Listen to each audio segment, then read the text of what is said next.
Good evening and welcome to ELOSOFUMARTAKES. This is our 163rd take, live from the Lone Star Alec Bradley Studios of Euless, Texas. I'm your host, Bear Duplessis, as always, and I'm so proud, so pleased, and so privileged to be with you all tonight. This is going to be a fantastic show. You never know what's going to happen when this man walks into the building. But before I get to formal introductions, we do have to thank the people that make this show possible, and that, of course, is our sponsors. And tonight's show is sponsored by Drew Estate. Drew Estate announced the latest Freestyle Live event packs with mysterious, new, disruptive plot twist. All right, so Drew Estate will air Freestyle Live Special Edition on Thursday, May 6th. It's just under a month from today on its Facebook Live page, as always. And its usual broadcast time, 7 to 9 p.m. Eastern Time. But this episode will be a shocker to both consumers and trades alike. So get ready. Here's the scoop. Leading up to the Freestyle Live broadcast, Drew Estate will be shipping participating retailers across the U.S. a limited amount of Freestyle Live event packs that will include 3 of new ultra premium cigars without the bands, a travel humidor, cutter, lighter, and a raffle ticket. The identity of the newly released cigars will remain an on-air-tight secret right up to the moment that the Drew Estate ambassadors reveal their identity during the show. So stay tuned and check out those retailers that will have these Freestyle Live special event packs, and check out the Freestyle Live on May 6th. That's just a month under from today for that special event. And tonight's show is also sponsored by Oveja Negra Brands, 4 unique companies who share a passion to provide innovative cigars for the next generation of cigar enthusiasts. Black Label Trading Company, Blackwork Studio, Dissident, and Emilio are combining premium tobaccos with their artisanal touch. Oveja Negra, where art and tobacco collide. Join the flock and visit OvejaNegraCigars.com to learn more. And welcome, everyone. It is my pleasure, it is my privilege. I don't know what we're all in store for tonight, but it's going to be a hell of a lot of fun. Our guest tonight, sponsored by United Cigars, smoke one today and start living united, Mr. Juan Cansell of Protocol Cigars. Juan, how are we doing tonight? Good evening, everyone. Let me apologize because this short delay was my fault. Bear did tell me to get here earlier, and I tried, but sometimes, you know, it's a little tough doing things. But I did get here, and then I'm actually at the studio by myself. Kevin, my partner, is somewhere else doing spreading the protocol love at a shop somewhere, and he couldn't make it to help me. And but I did call him, and he helped me to get on, and he told me what I needed to do, and lo and behold, I'm here. But if I had listened to Bear and gotten here earlier, we would have gone off without a hitch. But it is what it is, and that's what life's about. Just rolling with the punches, right? Something happens, you keep on going, keep moving. Absolutely. Say la vie, Juan. I mean, I think we did good, man. I mean, Absolutely, yeah. came in right in at the time, and Yeah. we got the ball rolling. You got a glass port, so did I. I lit a Yes. cigar. I mean, Yes. all is good. All is good. All is good. All is good. Good conversation, great cigars, great drinks, and good people. So I'm excited to be here. So thank you for having me on again. This is my second appearance on your show, and I believe, what was it, 100? How many takes was it from the last one to now? You said some Well, great stats. so it was actually quite a while ago when you actually made an appearance. You were on take number 30. Wow. So it's been Do you have the 133 takes since the last time you were do on. you have the date that one aired? What was the date? Do you have Oh, that? now you're really testing me. I can find that out. It was, I don't big it. but I'm I just know curious. it's been a while. It was, At least 2 years, maybe. oh yeah, easily. Yeah. So yeah, Definitely a lot has happened in 2 years with the company, with the world, and Yeah. a few more releases, which we'll talk about, which I'm excited to get into. But let's start with what we're smoking and drinking. And since I've partially taken over your show, I might as well just tell you what I'm drinking. let's do it. Something here in the office. It's Old Forester straight Kentucky bourbon. This is 100 proof, so I'm not going to do too much of this. But this is actually, for being 100 proof, it's actually pretty nice. It's very smooth. I don't know if you ever had Old Forester before, Mhm. but it's pretty decent. I'm not a humongous bourbon guy, but Kevin is, and since we do a lot of hanging out together, my palate has grown to enjoy bourbons a little bit more. I still wouldn't do that. The Pappy, the was it Pappy Van Winkle? That's really expensive. That to me is lost. But something like a average thing, it's not terrible. I like scotches a lot, and Oh, what I'm smoking? I'm actually smoking one of our newest release, the Protocol Elliot Ness Maduro, in the owner's Vitola, which is basically a double Corona, and it smokes phenomenal. Awesome. I was just talking to you a little bit about before we popped on air here that I haven't had the opportunity to smoke the Elliot Ness yet, and Yeah. that's something I'm looking forward This to was smoking. actually this was actually kind of like a spur of the moment thing that happened. I guess you had an opening, whatever, and you asked me. But had we like planned it in time, I would have Mhm. definitely sent you a little care package with stuff for you to try. And I am going to send you stuff anyway. But it's insane what happened. It's just like and I was talking to you off air about this. We just got 250 boxes of each, the natural Maduro, and within not even a week, it was all gone because we did some pre-ordering and they were just all gone. We put in a new order. We really didn't expect it to go that fast, but we put a new order in, and these actually made it AJ, and AJ's people told us that once I put in an order with Eric because everything's already done. The box has already been made. It's that first initial when they're first putting everything together, it takes long. But he said about 30 days. So hopefully within a month we'll get them back. But they are available in the stores. If people look around, I know we were talking about Brian Lewis at Caravan earlier. Mhm. He's got a bunch of boxes. I know, like Abe and Smoking, he got ordered a bunch of boxes, and if you guys Google them, you'll find out who sells them. But Well, usually, and well, now that you said it, they're going to be sold out. So yeah, you're right. you just disappointed a bunch of people, but that's fine. No, speaking of Brian, you mentioned Brian, and we were talking about him off air, and yeah, that's what I'm going to be smoking tonight. I've got some of his stuff, including I got two J trains here. This is the Nice. newest partnership with Yes, him, correct. but it all started with the Paddy Wagon, Yes, which sir.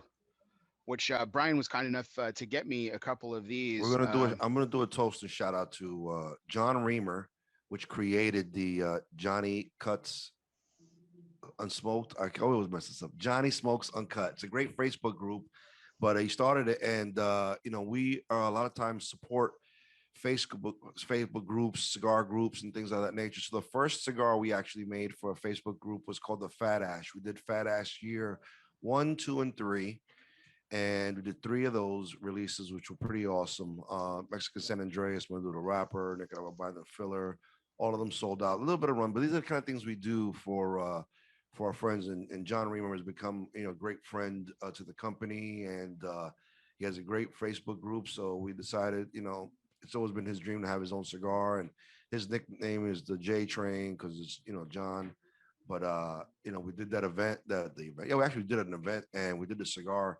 The initial release was at Brian's, but if what do you think of the cigar? You're smoking it, Hmm.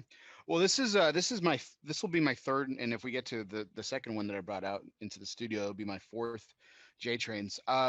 I have really enjoyed it. I was talking about this the other day about Hector specifically, and of course the master blender that does all of your cigars there at hmm Protocol. he's awesome. I love He Hector. A lot of he he respect. he really is, and I feel like he makes cigars that really kind of speak to my palate. At least in the last few years, obviously it just seems like they just really hit my palate really well, and they have that kind of what we call that Lazona signature in some Right, cases. But we're gonna get to a couple of cigars that specifically that you all do that don't, and right. that's kind of a tease. I know a lot of people don't like teases, but I have to say this Paddy Wagon though, and I was telling Brian this, um, this Paddy Wagon is the best, I guess you can call it LE that you guys have done. Right. It's Um, actually really good. So what we do, I'll talk about the paddy wagon for a minute. So we are a small company, and we really like to help small brick and mortars. It's great having accounts with like Famous and CI and JR and Smoking and all these beautiful big accounts, big online guys. They're awesome. But we want to, Kevin and I really feel that brick and mortars are the backbone of this industry. And, with the big buyers, like they buy in bulk and they're able to do different kind of things. But sometimes the brick and mortar guy, those guys suffer. So what we try to do is we do some limited things where people can only buy them at specific brick and mortars. And Brian has been a great his family had been build his own business, and it was called Caravan Cigar Company, because literally what they would do out of the back of the family caravan, they would go to these sort of festivals in Pennsylvania. Like in Pennsylvania, you have beer fest, garlic fest, bacon fest, music fest, all these different festivals in the area. And what they do is they have these great festivals, and they give merchants like a certain area, and you go and you spend X amount of dollars to rent the space, and you get a booth or whatever. And then basically whatever it is you want to sell, from you guys have been to flea markets, and you from trinkets to whatever. So it started with like a lot of beer fest, and he just set up this table and just put out a bunch of cigars. And he thought it was a good idea, and he just gave him one easy price, $10 across the board. Didn't matter what it was just $10. Make it easy, so you don't have to worry about change and this and that. And he'd go with a bunch of stuff, and he just boom, sell out, sell out. And he started doing that for about 2 years, and it was a great business model. He still does it now, but then I guess they took off so much that they actually build or they opened a brick and mortar location. It's actually in Bath, Pennsylvania, and it is the most beautiful cigar shop I've ever seen in all of Bath, Pennsylvania. But it's also the only cigar shop in Bath, Pennsylvania. I always break Brian's balls about that, but yeah. So it's a great little place, and it's got such a. If you ever get a chance to come down here in the Northeast, Bear, you got to check out his store. It's really, it has like the feel of you're in your living room, so it's very homey.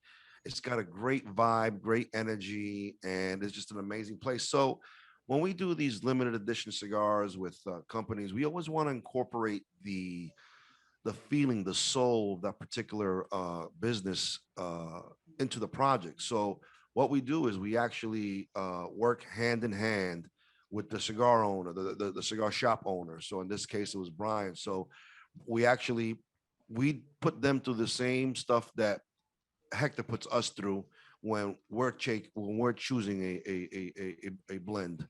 So because we don't just do what we don't just don't do something, just get it done. We actually incorporate, and we want the cigar shop owner to feel like it's their baby. The same way every one of our cigars are babies.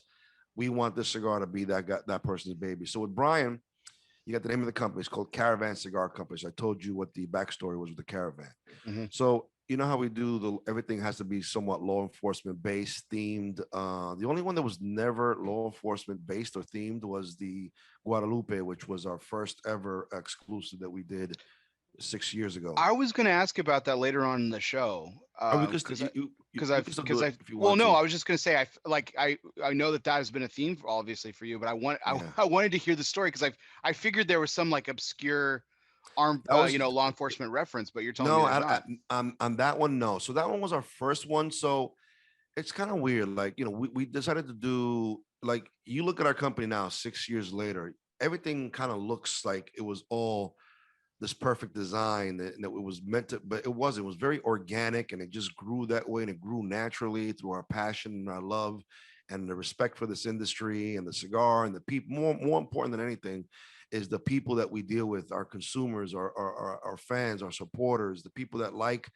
our cigars, like Lazona, and that's our engagement is like one of the probably one of the tops in as far as small brick boutique companies. Like anytime somebody makes a comment, I actually spend hours like it's a job. Like I go and look at people that comment or post if they tag me, I always try to say thank you. I try to share. So engagement is very important, because I remember, when I was on the other side of the fence and I was just a cigar nerd, and I still am actually. Hmm. Like if I posted something from Pete Johnson, I tag everybody, tags the guy, but Pete's not gonna. And if he ever wrote something like thanks or a thumbs up, it just made you feel good. So I said, something, I'm gonna, and I do that, and I spend hours doing that, and it's something very important to us. So basically, yes. So how everything we do. So the first one was Guadalupe, and we just did an exclusive, something small. We just tried it. We didn't really think about making it law enforcement themed, because it was just like this limited release thing. So it was a double Mexican San Andreas Maduro wrapper and binder. So we was like, there's a lot of Mexico in here, and when you think about Mexico, you think about the Guadalupe. So we did like a small production run. I think it was like 200 bundles. Those sold out. Those are real unique. We didn't even put bands on it, but that was so early on in our I guess growth that was something that was our first shot, and it did well, and let's continue to do it. But now when we do all these projects, we're going to make them somehow law enforcement things. So back to Brian. So how do you take the word caravan and turn it into law enforcement? How do you make that connection? So you think of caravan, you think of van. How do cops use van? And then it just hit me one day. It was the Paddy Wagon, and Right. I pitched it to Brian Lewis, and they loved it. And actually, we had a friend of mine, Kevin Haluska. He did the artwork, and he was outside. I said, "Listen, do it for this. This is what I'm envisioning, and do this for me." And that's how, like, he's actually a friend of mine, Kevin Haluska. Shout out to him. That I've seen him. He does good artwork, but it started just like him, coming to our events, and I asked, man, can you do this? And he did a great job in the packaging. It has a picture of Brian, Ted, and Kevin, and they're in some prison stripes with a caravan, and pretty cool. But yeah, so that's how the Paddy Wagon was born. And I think Coop actually recently did a nice review on it too, gave it a Uh-huh. 90. So that was pretty impressive. Yeah, and his ratings have gotten a lot harder lately. Yes. A coupe 90 is like a 96 for everybody else. Yeah, it's like the Coop standard of excellence. It's right there on either it's either buy multiples or buy a box. Yeah. And I think some of that even like it's interesting too because I think a lot of it the price goes into it on as far as not the rating per se, Mhm. but the buying capacity, the buying recommendation has a lot to do with like the price Yes. point on it. Absolutely. So I think it was box worthy Yes. if not mistaken. It was box worthy. Because like there's fight Chuck Norris over him, which is that's up there, but the Coop standard of excellence is either buy multiples depending on the price point, Yes. buy a box worthy, Mhm. or fight Chuck Norris for him. Quick So toast to Coop. I like that guy a lot. yeah, Shout out cheers. to Coop. I'll drink to that. We started I started taking over your show, but what? So you're smoking the J Train. What are you Right. drinking? So I poured a little bit of I've got some lime seltzer over here, but for the cocktail tonight for the spirits, I've got a little bit of Russell's Reserve rye. Oh, nice. I've actually tried that here at the office. I like rye. Rye is more. I don't know. Like it's weird. Rye to me, like I never did rye or bourbon, and what got me onto more old fashions. Like I tried an old fashioned once and didn't like it. But I went to this other place. It's actually a place out here in Pennsylvania, and it was just this. It was delicious. So I asked the guy, like, I've had old fashions before. What exactly is this? And he goes, oh, this was a bullet rye old fashioned. I was like, oh, I like that.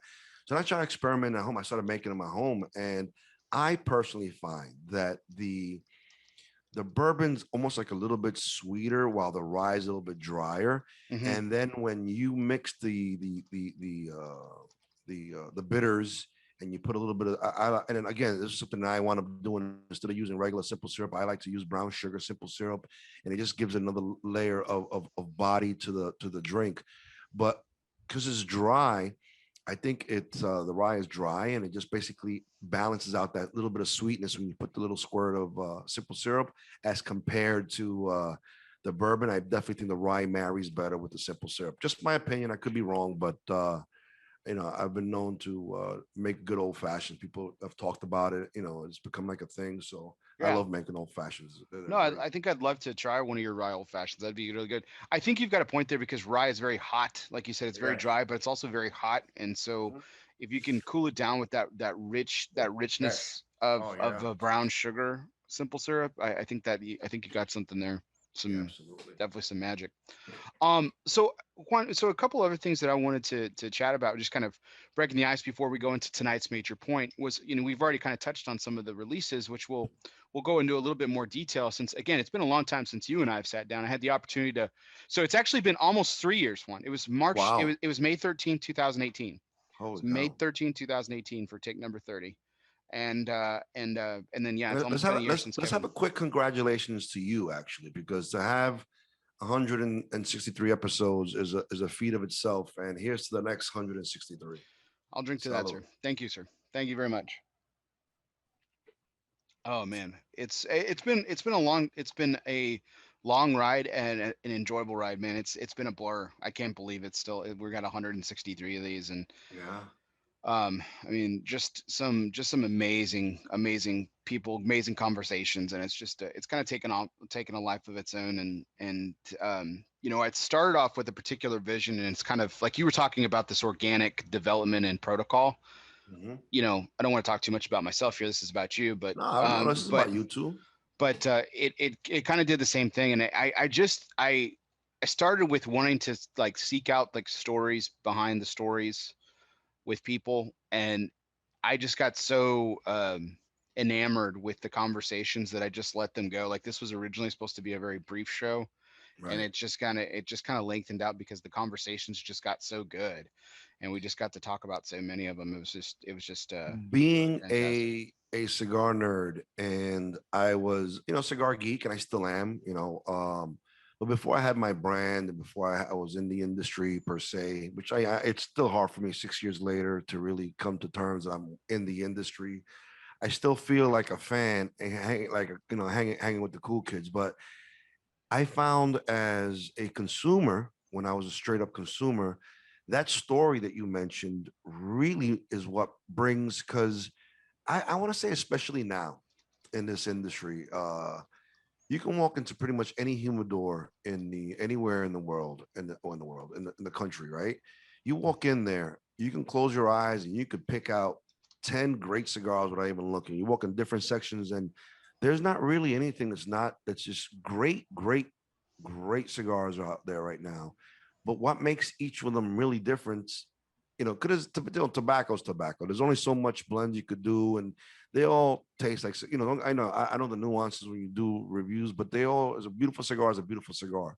But what really attracts people to that particular cigar or particular line is those people behind those lines, the Caldwells, the Matt Booths, the Jonathan Drews, the Arturo Fuente. When you got the big corporations, that's where you get a little lost. Like, let's say, I'm not going to mention name, but those big corporations that don't have a face behind them. But it's important to have a face, and sometimes these smaller companies, they have some great stories behind their brands, and Hmm. it's just what you say, like, it's almost, imagine trying to do a 20-minute show with Matt Booth, and he could do a 3-hour show with that guy, It's and he's laughable. sober all the time. Imagine him drunk. God, Yes. that would be. I'm not sure what that would be like.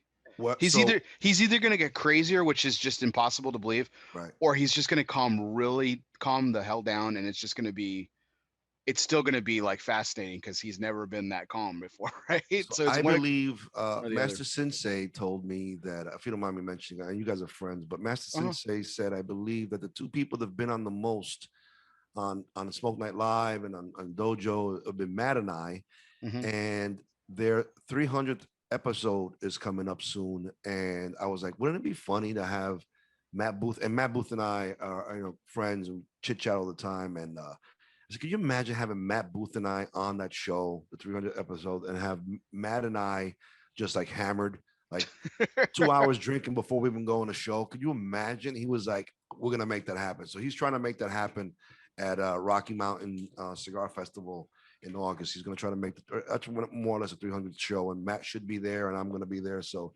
should be interesting. What a feat, man! That'd be funny. That'd be fun. Fun times. Matt So, actually told me he's going to get drunk for it. He said he hasn't gotten drunk in years, but he goes, something like that. I think it'd be good quality TV, must see TV. That beautiful disaster. I know I'm tuning in.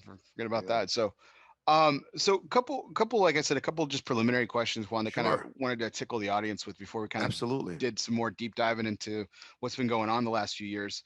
But so I know that we were talking a little bit about the Elliot Ness, and you guys have started to have a couple cigars. They're still blended by Hector, Right, and but they're being manufactured at a factory outside of Lazona, the San Latano correct. factory. Yes. So my question to you, and is Protocol always going to be a Lazona brand? And now when I mean Lazona brand, I don't mean just out of the factory, because obviously you've already expanded that. But will Protocol always be blended by Hector Alfonso, you think? Funny story. So in the beginning, the concept was that Protocol Cigars would do a release with, because a little bit of my backstory people might not know, but before I became a brand owner, I was this tremendous cigar nerd, right?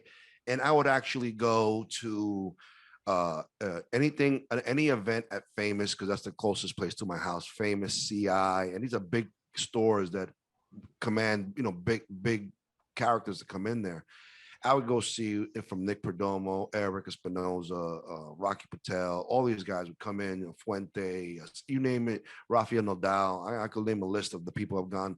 And then I would go to these big festivals like Famous used to have Cigar Novel. CI has Cigar Fest. You somebody's a multi-vendor, humongous 6,000 people with course of 2 days going to see these things. Because you were a big And Fuente guy back in the day. That yeah, was like your.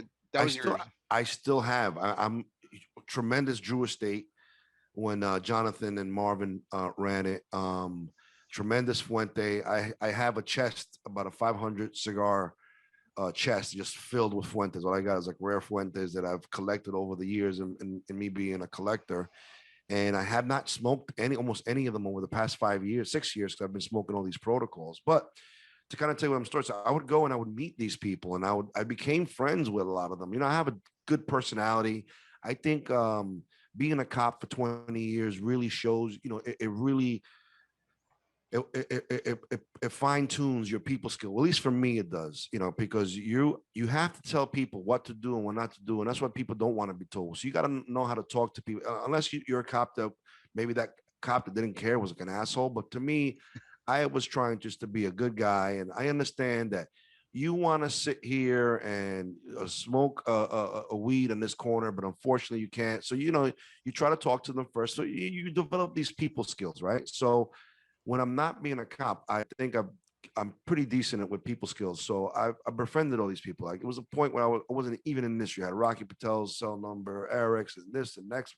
And these guys come into town, call, hey Juan, listen, I'm here. Why don't you come by? We'll have a few drinks. And I even have, so I befriended a lot of people in the industry. So the original thought was we would do one release with like Eric. The next release would be with AJ. The release after that would be with like Fuente. Not Fuente, excuse me, with like Rocky or this and these people that I became my friends. And that was the original thought of it. And then it kind of organically became, well, we came out with the first one because Bill Ives and I, when we first came out with this company, we didn't think nobody was going to buy this cigar. Nobody.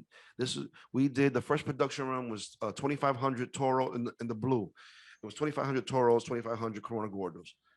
And we thought we were going to smoke those cigars for the rest of our lives. Nobody's ever going to buy these. We're just going to have these cigars. And before you know it, boom, they sold out. And the next production run. And we just started to gain speed. And I believe that backing of having it come from Lazona and the great job that Eric Espinoza has done over the course of his career in this industry, because he's held every single job in this industry, from like from being working at a shop to all the way being now having his own factory. That's like in the full spectrum. Like, he used to be a rep for Jonathan Drew, for Rocky Patel, all that stuff. So and when him and Eddie got together and did the E&O cigar brands, the whole thing, and just having him back us, it became, so then we did so well with the blue. It was like, all right, let's try it. Let's maybe change. It wasn't anything written like in our charter of business that we were going to do that. It was just a thought, because the real thought was we were never going to sell another cigar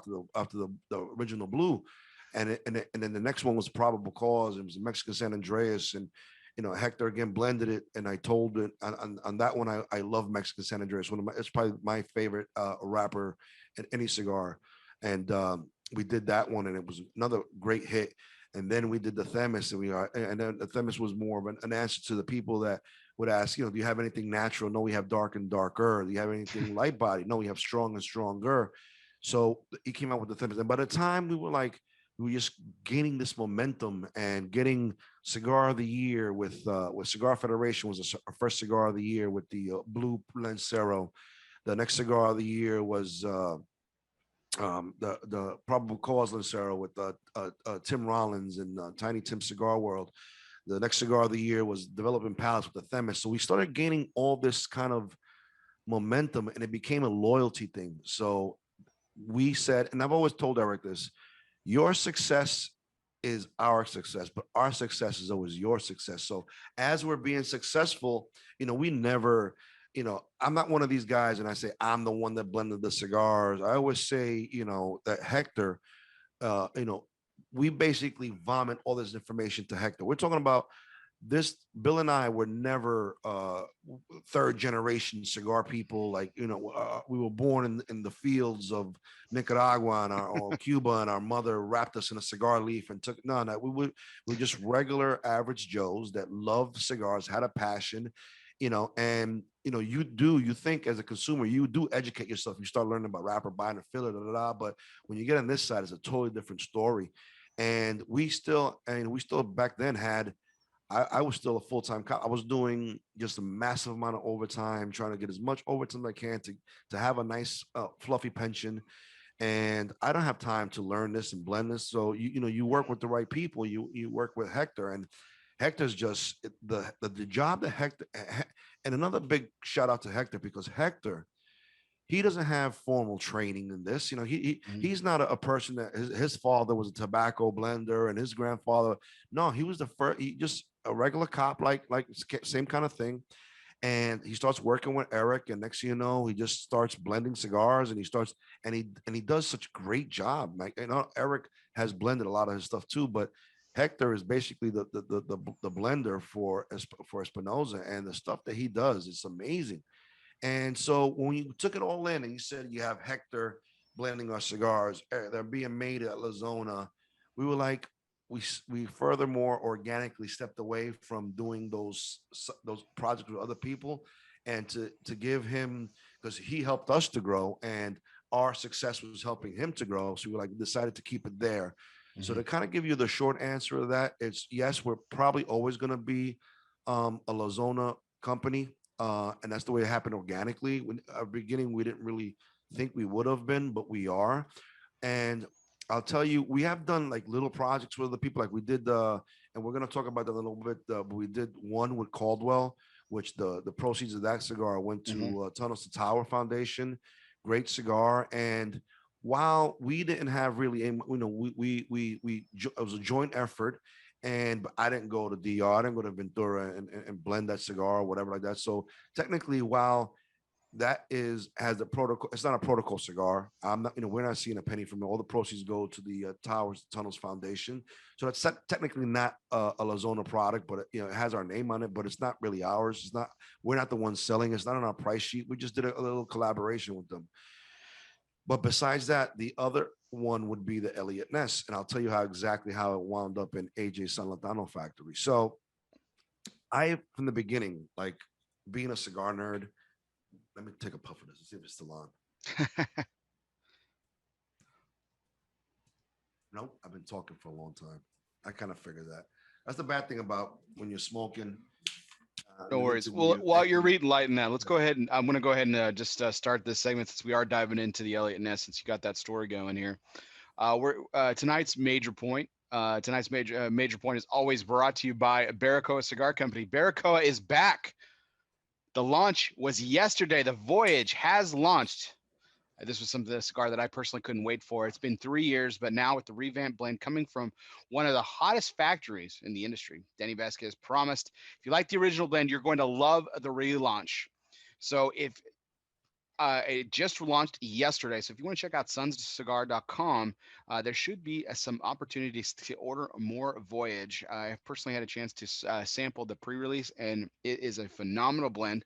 You definitely need to check it out. So stay tuned for more details on where they will be available at a brick and mortar near you. But you can check out sunscigar.com now and check out the Voyage. The Voyage, never settle. Barbacoa Cigar Company. So yeah, Juan. So the major point tonight is that I wanted to kind of talk a little bit about with the last. Now it's been 3 years since you and I spoke, and we did talk to Kevin last year. But there's been a lot that's going on, and you were talking. We're as you were kind of relighting your cigar there. You were going to talk about how it came, how the Elliot Ness project came to be at San Latano. So why don't you finish that thought? But before I do, I want to give a toast to Danny Vasquez. He's actually a personal friend of mine. Cheers. Great young man, great family. I've met his wife, beautiful woman, just there are such beautiful people. I really have an affinity for Danny. He's a good human being. He's told me that Bill and I were actually somewhat of an inspiration for him when he was starting, and we became such friends. Like he would come out to my our events that we actually started doing, and you don't see this too much. I don't think I don't personally think I've ever seen this unless it's like different brands under a big umbrella. Like let's say you have Altadis that owns, this and this and this. They could do an event together, but to have a not a multi-vendor event. Like we did an event somewhere in Maryland, and it was both of us. It was a two-vendor event, and people would go to our table and like, if you like this, you're gonna love the Voyage, and go over there, check out Danny Vasquez, and it was just this beautiful thing. And then people would go, and we don't have anything really that lighter. You want something lighter? We're pretty. This was at the time. I think we only had the blue and the red, the protocol and the probable cause, which were very full body cigars. And like, but try this one. It's a beautiful Dominican blend. And he would send people to me, and I'd send people. It was a great event. So shout out to Danny. I'm so happy that he's back. I think he's going to be successful. I think he partnered with a great factory, Ventura, out there in the DR. Man, I think he's going to do really good things. So again, shout out to Danny. Check those cigars out. The Voyage, it's pretty awesome. So back to the Elliot Ness. So since it's been so long since we've spoken, I'm gonna try to just give you quick. I don't want to go this too much over, but so basically, Protocol Cigars. We have six core lines. Sorry, five core lines. So we got the blue, the Protocol, red, Probable Cause, the gold Themis, the silver Misconduct, and then the green Cybercrime, which is the latest one we came out with. And when you look at these cigars, they all have a very uniformed look to it. Like each project has a different color. They each have their own uniqueness, but there is a certain uniformity to the entire line. Everything looks like it belongs in a series. So we call that the core line. So for our fifth release in 2019, we wanted to do something different. So we decided not to come out with another protocol in the core line, but we wanted to do something different.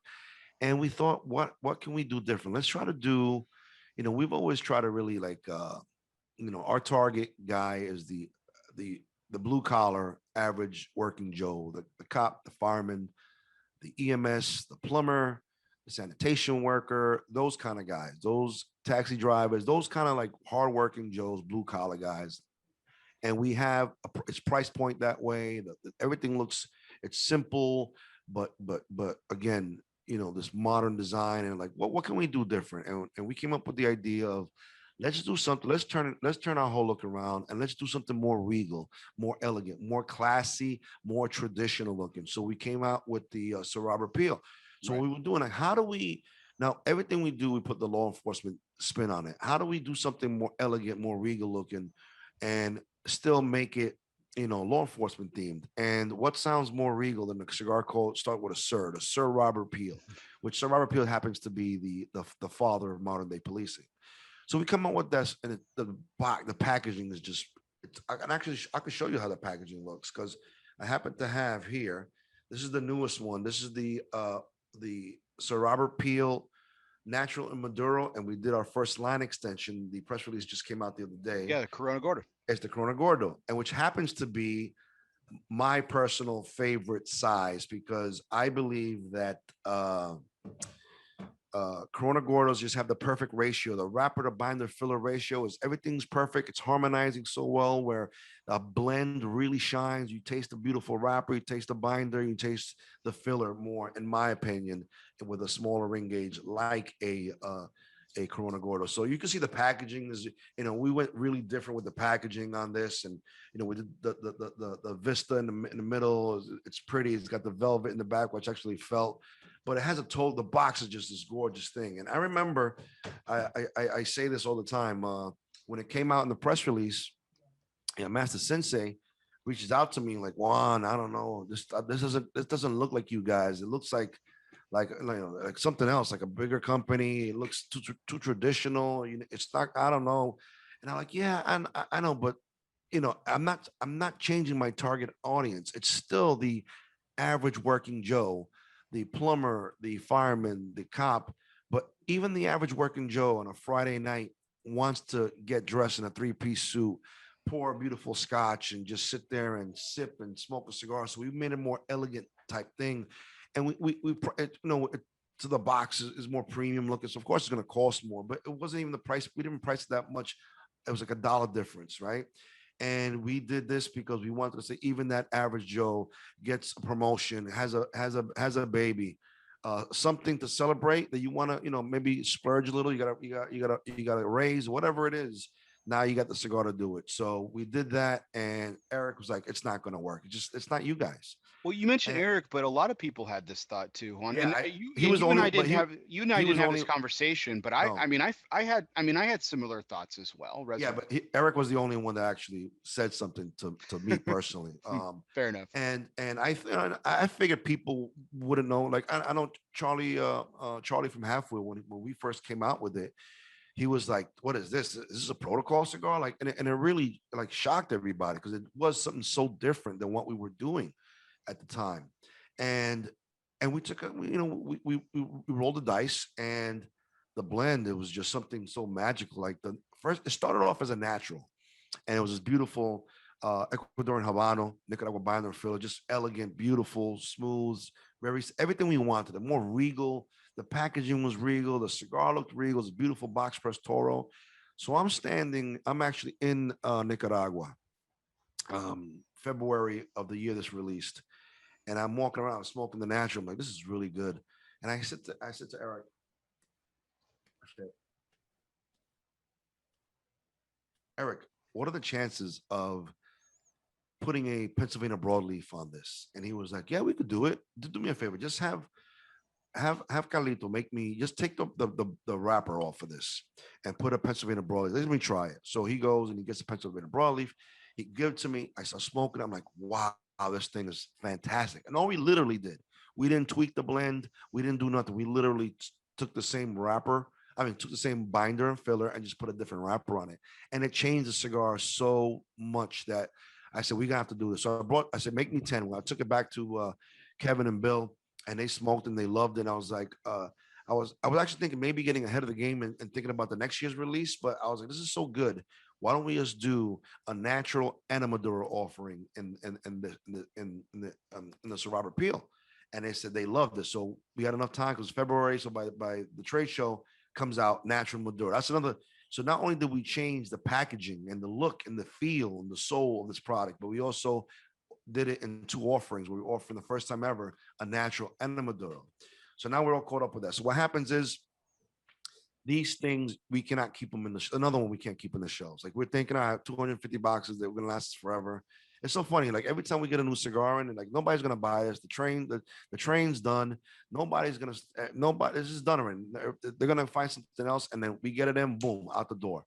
So we had such great success with that Sir Robert Peel that we were like, let's continue this. Let's see how far we can push this and do this. So what came to my head was let's make it a series. So instead of doing like the core line, we did it. We rebranded it as the Lawman series. And what the Lawman series is that a lot of times in Hollywood, you see the villains, the bad guys are glorified. You got your Al Capones, the Billy the Kids, your Bonnie and Clyde, and all these guys, and they get movies and they're glorified. And then, but you very rarely hear about the men and women that spend hours, spending all their energy, time away from their family to catch these guys because they are the bad guys and we're the good guys. So we said, so let's do this where. So Robert Peel, we got the father of modern day policing, and we're gonna do a Lawman series. So we're gonna continue the same regal, elegant packaging look, higher end, everything, and then we're gonna make a series. So the new one was the this year's release is which should have been last year's release, but COVID pushed it back, and it is what it is. Listen, we roll with the punches. We're not gonna let and this, we're again small business is so much. I kind of equate it to a highway. So business is highway, and bigger companies are 18 wheeler on a highway. If there's a small bump in the road, an 18 wheeler might not feel that bump, might just sway a little bit, quickly adjust and keep on rolling. But that same bump, that same hole in the road, if a guy in a motorcycle, and I equate that to small business, if a guy hits that bump traveling or whatever, that it's enough to actually have that guy wipe out and destroy possibly even die. Just the same exact thing, the same exact bump that did nothing to the trailer could wipe out this motorcycle. So, again, we being the motorcycle, we recovered and we're releasing it this year instead. So we released that, the Mhm. Elliot Ness. We had the concept of the Elliot Ness. We came up, boom, let's do Elliot Ness. After Okay. that was the blend, and I've always wanted from the beginning, when being a cigar nerd, I always wanted to come out with a Connecticut broadleaf, because I absolutely adore the Liga Number Nine, the Jewish State, big Jewish State guy, still am. And but the thing is with Connecticut broadleaf, Jewish State buys the overwhelming majority of that stuff. They probably buy about 90%. I don't even know, maybe it's even higher, but I know a guy like AJ, and AJ, I always say that AJ is like an alpha male. Like, he's an alpha. Why is he gonna go and try to buy this and he can't buy it because Jewish State bought it all? So he was like, screw it. So he actually, from what I'm understanding, the story I was told, that he grabbed the seed, he grabbed the Connecticut broadleaf, and he actually grew it in Nicaragua. Right. And this is his proprietary leaf, like nobody else has it. I think it's been out for 4 years, something like that, in that ballpark. Correct me if I'm wrong. There haven't been too many cigars that have used it, and if they have used it, they haven't really mentioned it. You have to be like a real cigar nerd to know it's that. But so Hector, I'm talking to Hector. He goes, Juan, man, Connecticut broadleaf is virtually impossible to find. And I went out again. Oh Lord. You're talking about the development of the Connecticut broadleaf seed grown in Nicaragua, and AJ was AJ was it was kind of one of the highlighting people who actually did this. Yes, It started absolutely. it started it started for all intent. I don't want to you know get into a race or anything like that, but one of the people that started it was actually over at Mombacho, Right. with the Diplomatico and everything, and I was the I first don't to know. You can market. correct me. You can correct me if I'm wrong. Was that AJ's rapper also that the Macho did? Because that's the only I company I've ever heard that used it. I don't know. From my understanding, they procured it. I'm not sure if they Right. So they procured it from bought it because him. AJ sells tobacco to Eric. AJ sells tobacco to whatever small company. I'm sure Mombacho buys, because look, the Mombacho's not vertically integrated like AJ, that he has his own Yeah. field. So AJ does sell tobacco to people. So it was definitely that kind of thing. So AJ said, because for example, the Cigar Maduro, that Pennsylvania broadleaf, I know for a fact that Eric bought it off of AJ. So it's Right. AJ, and then AJ bought it from wherever he bought it from, right? But it's AJ's that he bought it from. And AJ, when he heard, so Hector, back to the story. Hector goes, listen, we're not going to find it. It's hard. It's one of the hardest things to find. We're not going to find this Connecticut broadleaf. I know you want it. Here's an option. AJ makes a Nicaraguan broadleaf. You want to try that? And I was like, sure, let's do it. Boom, let's put it on there. Sends me the samples. I fell in love with it. Then What did you notice as the difference? Like you said, you've been a cigar nerd for a long time. You really fell in love with that Liga, that richness, that yes, sweet earthiness of broadleaf, what it brings to a blend. I find What did you notice as the that I know the difference? difference is it wasn't as there wasn't as the bite. And it was a little bit more sweet, so a little less bite to it, a little bit more sweeter, and but you get the beautiful earthy notes that you had in the Connecticut broadleaf, and I just thought it was everything you love about a Connecticut broadleaf. So the sweetness, it was the earthiness, that tartness. It was here, but I think it's just a little less because when you smoke a Liga, it's got that thing that makes your mouth water, that tartness, and Hmm. it's just a little bit less than this, and it's just the sweetness moved up. I guess the earth, the soil. I'm not by any means a grower, but whatever it is, I was like, this is delicious, and I said. It reminded me of the nuances of what I wanted for it to taste like, and it was just a little bit more smoother, a little bit on the sweeter side. It was just amazing. I was like, I'm totally let's do this. The problem is, AJ says since that's his proprietary leaf, he doesn't want to just sell it to people. He said he actually wants to make it. So, you know, Eric already makes some stuff at the San Latano. I think a lot of the 601s get done over there. I think the Larange gets done over there. the both Escuro and the original Orange gets done over there at the San Latano. And I've been to the San Latano factory with Eric. And So Murcielago too, right? yeah, the Murcielago, correct, the Murcielago also. So it's not like it's not like I called AJ and said, "Hey, I want to do a project with you," where I left Lazona. So it's not that thing. It's still going through Lazona. It's still going through Eric. My purchase order goes into Eric, and then Eric, gets done through them the same way he would do the Murcielago and the Lazona. So technically, we're still Lazona, but AJ, because again, Eric is just pumping out so much stuff that sometimes you don't have the space to, he has a smaller factory. And he's been talking about maybe adding a third floor to the factory, all these kind of things. But for now, he does what any businessman, just outsource a little bit and get some help. So, and anything AJ touches, man, it's like gold. Like he is. When I He's say touching a he's lot these days. oh my God, he is. You see him every day out there walking out. Like I go visit, and we're doing tours, and he's walking around everywhere, almost stopping at every station. It's pretty amazing to see this guy at work. So that opens up the opportunity for him to do the cigar for us, and that's what's happening. So he's doing the Elliot Ness. So I want to go back to the Robert Peel for just a second here, because I think there's some interesting backstory notes here. So, what I recall, and I had an opportunity to go to the 2019 trade show, which was the where Sir Robert Peel was released, and and a lot of people took this note, and I had this observation too. Juan, there was there was a different Juan Cansell at that trade show that people are used to. Like there was. Now you're a serious man. I'm not trying to say you're a goofball or anything like that, but I am a goofball though. I'm cool with that. you have a lot of fun, and that's I think that's why people gravitate towards you, and why people gravitate toward the brand is like just you, like you said, you're a cigar nerd, and you've been thrust into this amazing opportunity, and you've really worked your tail off to you and your entire team have worked your tail off to bring notoriety to protocol. But there was a different Juan Cansell at that trade show. The way that you were in presenting that product, I remember I walked by the booth a couple of times, and one time you were talking with Delicia, Cigar Vixen, and um and the way you were talking to her about Sir Robert Peel, I just noticed this different aura about you.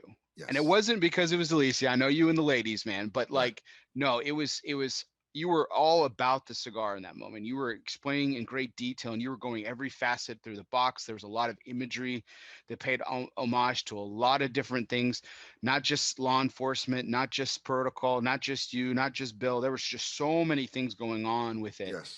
And you took such care to explain every facet of it, and it was like this whole other side of you that I don't think anyone else has ever really seen before. Why was it so important for you to express that much care and pass that along to everybody else? Absolutely. I have the answer exactly for you. So with every release we've had, it's always been like a joint effort. We sit there and we design the marketing, the packaging material. We design the band, we design this, and we work hand in hand with our illustrator. His name is Anthony Jimenez. Shout out to Anthony, great illustrator, very talented.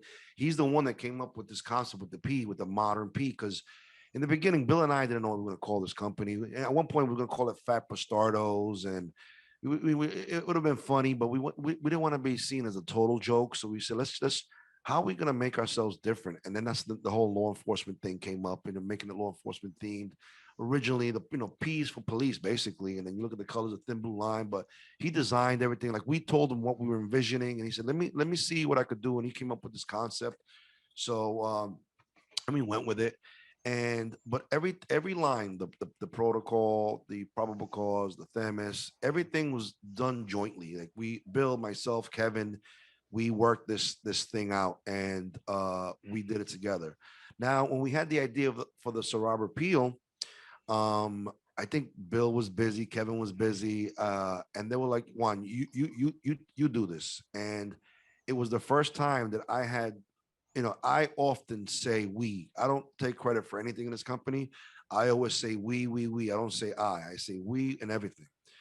But since you asked me and I'm giving the answer, this packaging was 100% me, from the color, from the way it's everything about it is I had and I would say it's because I was such a Fuente fan. And like you look at a Fuente box and it is a thing of beauty. I have still like pretty much all my Fuente boxes in my basement, and it's just a thing of beauty, and it's just this work of art.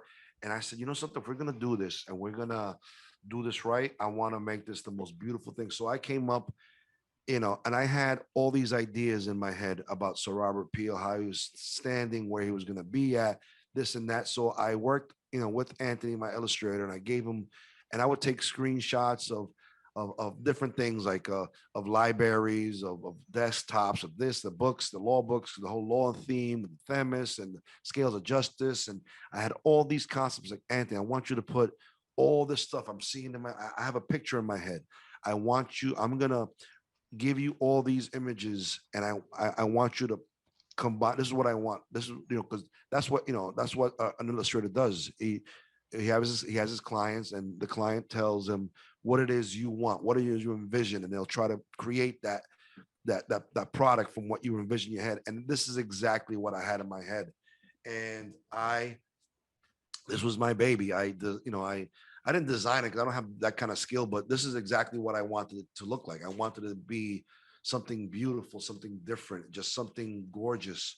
And I wanted to put just make it look as beautiful as I possibly can. So this project was, oh, did I do something? Did you do No, I'm something? sharing the screen. I wanted to show Ah, the okay, label up gotcha. front. Yeah, so I basically, this label here, the C's is for Cuco Riqueño. I told him I wanted the old school kind of medallion look to it, and the medallions are like the seal of New York, the seal of Nicaragua, the Lady of Justice, the Fat Ash label, all these like little things. But we gave it a totally different look than the original. Um, so you see there, as a matter of fact, there's a picture from the actual the trade show right there. And it was a thing of, it was a lot of pressure because I really didn't want it to look ugly. So, and then it's my first time where Bill and Kevin said, Juan, you handle this, you whatever it is you want, boom. So it was a lot of I put the pressure on myself personally just to get out there and create this thing. So once it was done, and the cigar was good, the packaging was phenomenal, and I was like, it became my baby. It became something I created. And that's why when I would talk about it, it's like, now, my heart and soul and my vision, my passion is in every line of that box. And that's why when people would talk to me or ask me about it, I guess I get a gleam in my eye, because that's my baby. It was one of those projects that, again, I think, like you said, Eric, from Cigar Dojo, was expressed to you personally some of your doubts. Uh, but um, but I think, like I said, I think a lot of us had some reservations. I personally did, just because I I recognized the and this is a huge compliment to you and your team. One, I recognize the success that you had and what made you all the success. And so a diversion off of this momentum that you had built up in such a short amount of time, like I was, it was more a concern. It wasn't like, I didn't think it was like a terrible mistake. I just, I wanted this to keep going for you, and I didn't want anything to detract from that. But I Right. think, like you said, it was just, I think we can kind of compare it to, I mean, you could throw it, the onion metaphor, you could throw the cake metaphor. I mean, it's just a different layer to the story that you're trying to tell. Right. So, the other thing you mentioned already about how you wanted to try the Pennsylvania broadleaf on it, and you saw it originally, there was enough time, so you decided to go to market with two of these blends, two of these offerings. So the natural and Maduro. That's also a very deliberate decision too, because Yeah. Two that's a very aggressive moves. Very aggressive. The that's two very old school offerings. too, Yeah. because like now, because being the cigar nerds that we are, Mhm. there the term natural doesn't get thrown around as much anymore. The term Right. Maduro is used, but it's in conjunction with what type of Maduro. Is it Mhm. Connecticut broadleaf Maduro? Is it San Andreas Maduro? Yeah. Um, but you took a very classic approach to this, and said, no, these that we have a natural selection and we have a Maduro selection. And sure, you gave the specs on it. It wasn't like people were left in the dark or anything, Right. but this was a very this was a very classic move in my opinion. And I thought, I mean, I was really intrigued by it, and I thought it was a really once I saw the project and once I saw the care and everything, the detail, I was like, okay, I get it. I get it.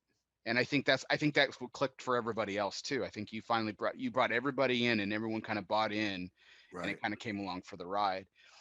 Um So it wasn't we were trying to be fake and just put out this mhm, elegant thing. It still had the fundamental soul of the company, the law enforcement theme.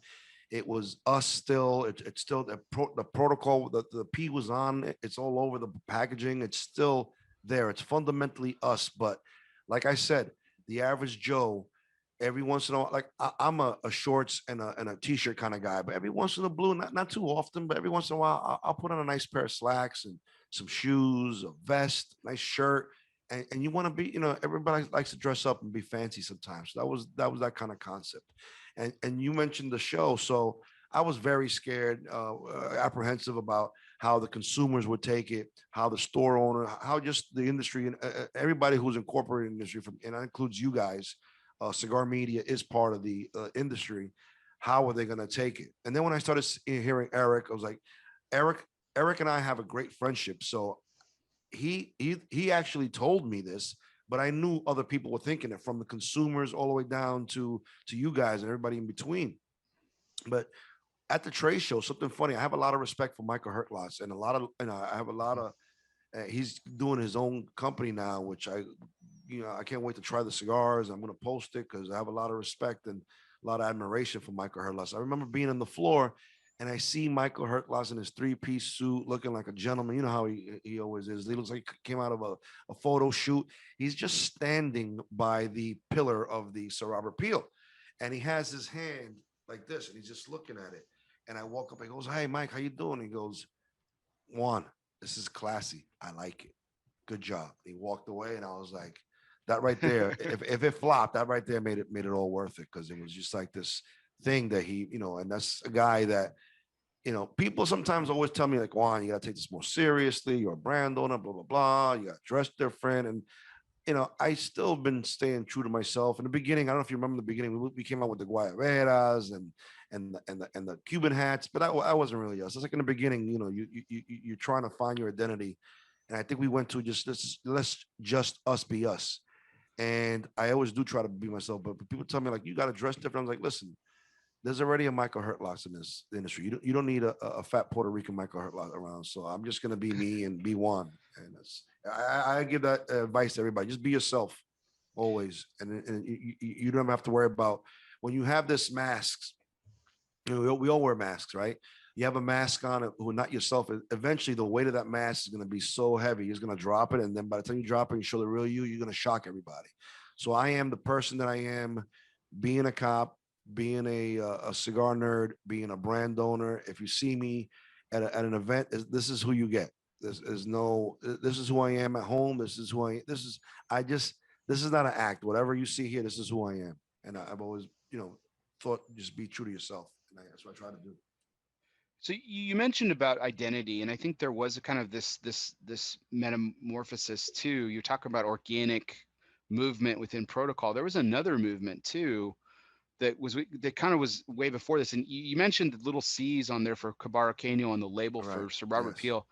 But that was how this all started. It was Cabarroqueño Cigar Company, and Mhm. now that's, I mean, for all intents and purposes, that's history. You are now Protocol Cigars. Right. What So happened to Cabarroqueño?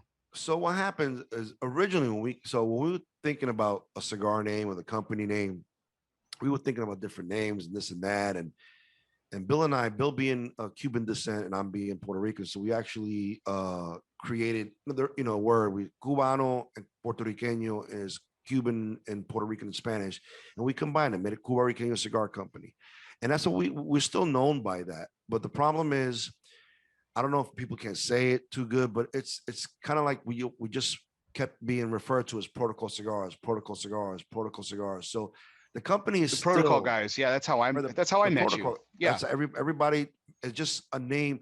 Cuba Rican will never stick. It's kind of like tatuaje. uh, the name of the company is not Tatuaje. It's the other Havana Cellars. Havana Cellars, but Mhm, almost nobody calls them Havana Cellars. mhm. And they incorporate, you see, and everything is Tatuaje, Tatuaje, Tatuaje, which is great because that's their branding. And the same thing happened with us. Excuse me. It was natural, organic, and it just the protocol kept sticking. And we do press releases and it's Cigar Cigar Company, but it just protocol cigars, protocol cigars. We were on a show, the guys from Protocol Cigars. We like, something. We didn't officially change the name of the company, but we just embraced what the industry has been calling us all along. So now it's just Protocol Cigars. It's simpler and it's also branding. It's easier for the branding. But yeah, the C is still on there because it is still Cuba King Cigar Company. But Part of the again, story. Yeah, part part of of the the story. story. Yeah. So so to kind of fast forward to the Elliot Ness, I want to come back to cyber crimes too. But to fast forward to Elliot Ness, we talked about how it got manufactured and with the Nicaraguan broadleaf area. So when you decided to continue this Lawman series, so after Sir Robert Peel, was was was the Lawman series born at that point, or was it we want to add on to this and then now it's become a thing, or like It's the latter of the two. So the Lawman series was not born with the Sir Robert Peel. So Sir Robert Peel was born first. That look, that feel, that regalness, that elegance, that sophistication, that more traditional cigar looking box was that it was probably going to be in the beginning. We never thought about a Lawman series. They're going to be a one and done, right? One and done. So, but the success that we saw with that cigar and people, and it is a beautiful box. It is the band's beautiful, and people, we are those kind of people that we judge a book by its cover. We smoke. America especially smokes the band. Like in most countries, when you get a cigar band, people take them off. In people Europe, take it off? Yeah. over here we smoke it's called smoking the band. People, I even do the same thing. I'll push it up. I'll take it off to the last possible minute because it's part of the aesthetics, it's part of the look, it's part of the elegance, it's part of the feel of the cigar. So we get this Cigar Appeal, and it's a great hit, and it's a beautiful looking packaging. So we were like, how do we continue this? Do we just do another one, or do we do like line extension on the Cigar Appeal? And we just something, let's do it.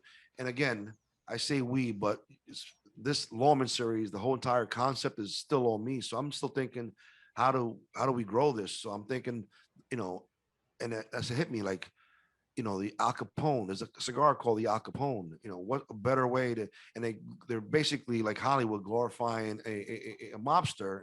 And I'm saying, why not do the counteract would be, the counter thing would be Elliot Ness. And boom, we came out with the Elliot Ness. And that's when I decided to do a Lawman series. And we're going to do another. So this should have been last year's, but it's a funny thing. So we had a Lawman series for this year as well. And we decided, do we, A, just come out with the Elliot Ness and let that be the 2020 release, and we push back the other release, or do we still continue as planned what we had structured and do another Lawman series? And Kevin and I spoke, and we were like, something, screw it. I was like, let's just do this, because while COVID did set things back, we can't let them to really mess up our course. We have to stay the course. We have to continue on forward. So we are, for the trade show in July, coming out with another Lawman series. The same thing, Natural and Maduro. I just smoked the samples. Another great cigar. And It's we're Wyatt gonna Earp. just no, I'm Taking a not gonna. guess. It's gonna be a surprise. A lot of people say, well, actually, I had thought about Wyatt Earp, and it would have been cool, but I think what I came up with was actually cooler, and it's gonna be revolutionary. I think it's gonna be really interesting when it comes out. So I'm excited about that. So I think with the Sir Robert Peel, I'm just going to put this little nugget in your head, and this is free of charge here, Juan. I'm just giving Right. this to you, okay? So, um, I think since Sir Robert Peel wasn't very obvious, it became kind of synonymous because again of your background, the story of law enforcement and everything. I mean, why not start from the very beginning? Elliot Ness is a I love the counterpunch to the Al Capones and the Right. glorification of the guys. Wyatt Earp seems like an obvious choice too, and I'm a big historian, Absolutely. but a less obvious choice would be the Virgil Earp, his Mm. brother. who actually became a town sheriff after the historic Tombstone shootout. Mhm. He became a town sheriff in California, even though he had only the use of one arm. So I mean, what a Wow. great story his brother had too. So Originally, my thought pattern was, you see how you have all these glorified villains, like you have Al Capone has a cigar, right? You have Billy the Kid. Um, you have Bonnie and Clyde. I was gonna do a counter to each one. So the two guys that arrested Bonnie and Clyde, the two feds, we were thinking about doing that, but mhm. I think so it was going to be like a counter to every one of these glorified people that have a movie like the Billy the Kid and we already did Ooh, the Al Pat Capone. Garrett. Yeah, there's a Yes, there's a thought. we were going to do that kind of stuff, but then what I came up, I think it's a better concept, and I'll actually tell you off air. I haven't told too many people, but I'll tell you off air what it is. But I want to surprise the world when it comes out. That sounds great. Yeah, no, I'm looking forward to it. I know the world is too. I really love this concept one. I really do because I think it really struck a chord with me when I first heard about what you were doing with this concept and getting away from the glorification of these bad guys and everything. Because I mean, I love mafia history just Oh, I as much love as it. the I next love the person. I mean, Godfather. I yeah, love. the Godfather is like the shit, man. I love Yeah, that film. absolutely. It's probably one of my all-time favorite films, if not my all-time favorite, like outside of the sports world, because Field of Dreams is still my favorite movie. Right. But The Godfather is just awesome. I think it's a great thing that you're doing. I think it's fantastic. About that, the Elliot Ness. The last question I had on the Elliot Ness specifically was the fact that both of these are both the Elliot Ness, both the natural and the Maduro, are both Nicaraguan puros. So in a lot of ways, you took Sir Robert Peel back to the roots of law enforcement, but Right. then you took the next stage in the lawman series back to the roots of what protocol is, which is very Nicaraguan heavy cigar, very Yes. Nicaraguan heavy and everything. Was that intentional, or was it just the way that the blends lined up with when you and Hector were sitting down with stuff? The only intentional part about the Elliot Ness was Hector's idea, and he said one, because I wanted the Connecticut broadleaf, and he gave me the Nicaraguan broadleaf. But he said, why don't we do something where you guys are known for Ligero, because Ligero is like our main thing. Like the original blue had quadruple Ligero in there, and even the Themis, which is the Ecuadorian Connecticut shade wrapper. It's when we answered the call of the people, I like to say, and they wanted a natural cigar. They wanted a lighter body cigar. To me, if you look at my collection before I even became a brand owner, I don't have a lot of Connecticut's in there because to me, Connecticut's I'm a more of a I'm the guy that wakes up in the morning and I'll light a Sir Robert Peel Maduro first thing in the morning with a cup of coffee. I just love full body, robust flavors and aromas. That's all. That's what I love. And even when we did the Themis, a lighter offering, we threw Ligero in there because I find sometimes that Connecticut cigars they almost smoke like cardboard. It says have no depth, no flavor. So in everything we have Ligero and everything, even the lightest body cigar we have. In this one, in this particular Elliot Ness, we have zero Ligero. So all the strength comes from the wrapper and the Viso and the Seco and the blend. That was Hector's idea, and I loved it. I was like, let's try it. Let's see what you come up with. And he goes, all right, I'm gonna try to do this blend. So he did it. He threw the because by now, like in the beginning, when we first came out with the blue, it was like a 3 month ordeal to try to. Now you have all you're a cigar nerd, and now somebody's gonna make you a cigar. So you're saying, I want the cigar to taste like this. I want that. I want that. You're vomiting all this information to Hector, and Hector's like, wow, that's a lot of information. You got to give me some time. And he did. He went up sending us like 8 or 9 different blends, and but that's a different story. So by now, it's coming to the point where Hector has learned our palates. Hector knows what, as a company, what we have become, and that's something like you mentioned before about maybe going to somebody else. I don't want to. At this point, it's a loyalty thing, yes, but it's also that Hector has learned this company's soul so much, the foundation, the fundamentals of it, that now he goes, Juan, I got a blend for you. It went to that. It goes, it's gonna be what I know what you like. I know what you want. I know you want this, but now just check this out. And we are being guided by him, and he is amazing. And I'll give him an idea. Like for this next, I want to be like for the next one, we got the next lawman series.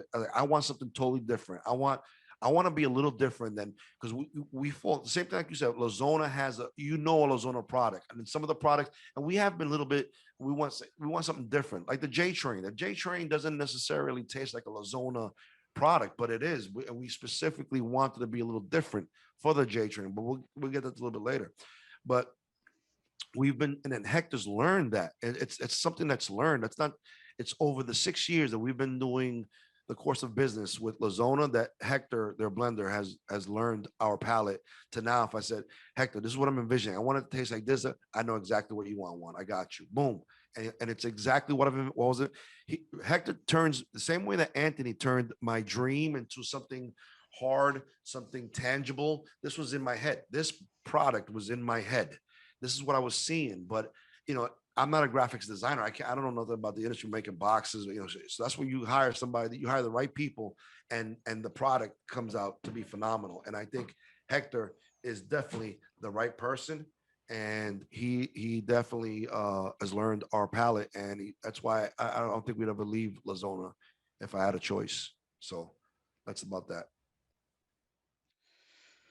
So 2020 also introduces the latest regular production line away from the Lawman series. Yes. We're talking about the cyber crimes, which is now So the last release in our core line was the official misconduct. We correct. didn't do anything in 19 because we were focusing on the Sorab repeal. We did a few line extensions. That was cool. 20, we all know what 2020 did. We didn't have well, so we didn't do one in 19. So 2020, we were going to release the cyber crimes. And what the cyber crime is going to be, because now Bill basically left the company because he wanted to further advance his career as he's still active. I'm retired. I don't really care. I'm retired. I was already retired mentally from that job. I was going to do 20 and out, but Bill wanted to continue his career. And it was kind of getting back to, he works for a very small department. It was kind of getting back to him that people are watching, like just the look, like a cop having a cigar brand, and you're drinking and you're smoking. It's not the look that the department wants. Da da da da. So for his own career path, he decided to step away from the company. And congratulations to him, because he just got promoted recently to lieutenant. I'll give Bill a toast to that. Here, I'll pour a little bit more and toast Bill. Yeah, we saw that promotion, man. What a great feat too. Yeah. Also, and then what's to say now he wants to retire? Maybe he wants to be chief of the department one day, which he might be able to do if he wants to one day. So hopefully Bill gets chief of his department, and we wish him the best. So yeah, I lost my train of thought. What was the question you asked? So the cyber crimes. Cyber crimes. So now so Bill leaves, and we lost Agathis also. He was Agathis. We owe him this company the success because he was the one that first had the idea for us to do this. He was the one that first gave us the financial backing to do this, but he wasn't part of the company. Not that he wasn't like involved. So when Bill left, he was like, I'm leaving too. So then it just became Kevin and I. We became the sole owners of the company. And Kevin was like, how I'm not law enforcement, but I would like something. I do cyber security, da da da. Right. Can we do something? Maybe a cyber crimes unit. I'm like, Kevin, I got you. So I also designed again, I don't say I often, but we're talking about our babies. This is Kevin's baby, so we picked a blend that he liked, but I was the one that came up with the idea to do the Churchill, the box press Churchill, the design. And I was like, Kevin, I got it. When you think about cyber, you think about the internet, the zeros, the ones and the P's cascading, had like this matrix look, the green, old school computers with the green. So I don't know if you've seen the packaging, but it is absolutely one of the most another beautiful. The green pops, like the band pops, it's just as beautiful. If you could find it, that'd be great. Yeah, here we go. It is. And it smokes great. That's another one we can't keep. Another one, we got 250 boxes and it was gone like that. It's amazing how they just go. And that's a great blend. Yeah, I don't want to get you in trouble for saying this, but I really like the matrix element of it. Yeah. It's not the same exact, because people are like, oh, the matrix are gonna sue you. If you look at the matrix are all symbols. They're symbols. This is all computer zeros and ones and P's. So 0 and 1 are just binary code for computers, and the P is for protocol.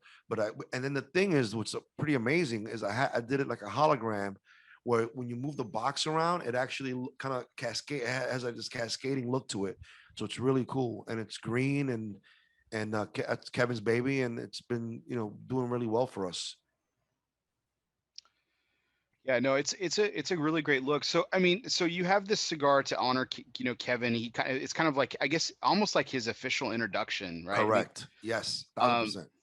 so I mean, is the Sir Robert Peel the Juan cigar, or is there a Juan cigar that's gonna? I mean, because I mean, a lot of people don't know this. I mean, yes, you were a police officer, but I mean, a very unique department. You're talking about the small department that Bill worked for, but Right. you were in a very unique department too. You were in Port Authority, which Right. is I did 4 years in the NYPD, and after 9/11 happened, the Port Authority lost 37 officers, which was about 5% of the department because they're a small department. And they basically, I had taken the test, the NYPD test and the Port Authority test around the same time.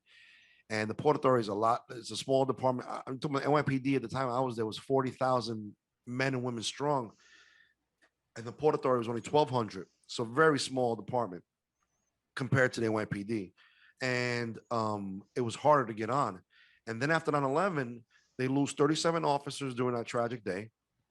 And then the federal government, the next day after 9/11, tells them you have to have a cop at every train station, on every TSA checkpoint, at every mouth of the tunnel. So it created like a 500-man deficiency overnight. So what they did was they scrambled. They had to fill these because the federal government is telling them now. So what they did was they canceled RDOs, which means regular days off. They canceled people's vacation. People were doing doubles and triples. It was crazy. So what they did is they started going into their personnel records, and anybody that had prior law enforcement, they just took him and gave him an expedited academy. So I went, instead of going through an 8-month academy, I went to a 2-month academy, and then I moved over to the Port Authority. I'm just so happy to be blessed that the NYPD and the Port Authority are the same pension system. So my time, actually, the 4 years I had with them, transferred over, which was great. So I got credited my 4 years, and I did my time, my 16 years altogether, 20, a little bit over 20 years, but I did 20 years law enforcement in the states of New York and New Jersey. And to answer your question, basically, the cybercrime is Kevin's cigar. The Themis was Bill Agathis' cigar, because the way we came up with the Themis was we wanted to, say thank you to Bill. So we came up, we wanted to so we look, how do you take law enforcement and now put a Greek theme on it? So we were thinking about doing it, the Greek word for police. I'm not going to remember now, but we were trying to do all these different concepts. What would work? What would look good with our fit, but to be Greek? And then what we came up with was the Themis, which is the Greek goddess of justice. She was Zeus's first wife, and her job was to maintain law and order in the Greek god world. And that's where they got the inspiration for the Lady of Justice you see on all the courthouses all over yeah. America. Women with the scale of justice. That's where they got Mm. the inspiration from, and that's what happened. So that was Bill Agathis, and then plus Bill Agathis was a very lighter body cigar, so that was his cigar. Kevin has the cyber crimes, and throughout the organic, I didn't say this was my cigar, but to answer your question, yes, the entire Lawman series, anything that comes out with that, that's my cigar. That's the Okay. Juan cigar. So the Soraba Pia Natural Maduro Juan cigar, the Elliot Ness Juan, and then whatever comes out later on, it's all going to be, because it's, again, it was my brainchild, and I'm the one that put it together. So yeah, I would, to answer your question, yes, the entire, not only the Soraba Pia, but the entire Lawman series is my baby. There's a lot in your law enforcement background that I want to get into, particularly with our segment tonight featuring tonight's charity. So we'll get to that in just a minute, but we're going to take a quick break here and kind of go into a couple of our fun segments, which I really enjoy. And now, Juan, because it has been a while since you've joined us. We have this new segment on Los Fumar Takes, and it's been a lot of fun and this is our One Must Go. And so our One Must Go segment is always brought to you by United Cigars, featuring La Giana Havana and distributors of Jose Dominguez, Bandolero, Garofalo, and the highly acclaimed Atabey and Byron lines. So smoke one today and start living united. So I wanted to have a little bit of fun with this one. Um, so 2020, as we all know, is just an absolute clusterfuck, and a lot of things were good. But you, along with some other companies, Protocol being one of them, really took to the airwaves, so to speak. And Yes. you've always been like you said at the very top of the show, you have always personally, and Protocol has always been about engagement, power of the P. It's always been that. And you guys have always done a great job with that. And so nothing changed in that. Guys were doing, you guys were hosting herfs, and you even had a 24-hour lounge that you did in conjunction with the guys over at Cigar Dojo. Still available, still Still, on. I bet still there's going. people in there. Yeah, still going. A year later, still going. And it was just an incredible feat by you. And so like and you would come on air, and you did a ton of these shows like you always do. And there was a question that you would pop in constantly to almost everybody that would come into a herf, or that you've been on. In fact, you even messaged me when Kevin was on the air a year ago, and you said, I have to ask this question, and I did. So, and that question, of course, is, who is your cigar celebrity crush? Okay. Yes. So, um, so the one must go. The concept is, I give you three things and one's got to go. But we got to get to this. I'm building up because I have this idea about, we're gonna have a little fun tonight with the one must go. So my question, before we even talk about one must go, is, who is Juan Cansell's celebrity crush? I have no qualms about it. I let everybody know is a 1000% Matt Booth.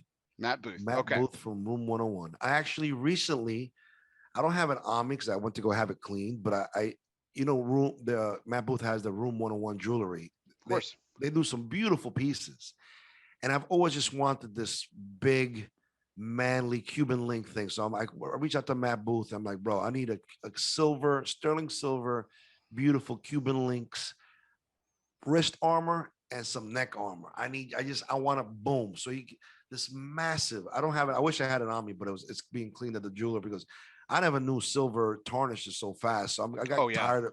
It's a pain. It's a pain. But even if I got to take it to the jeweler once a month to have it shiny, but when it's on, it just looks like I'm into like big watches.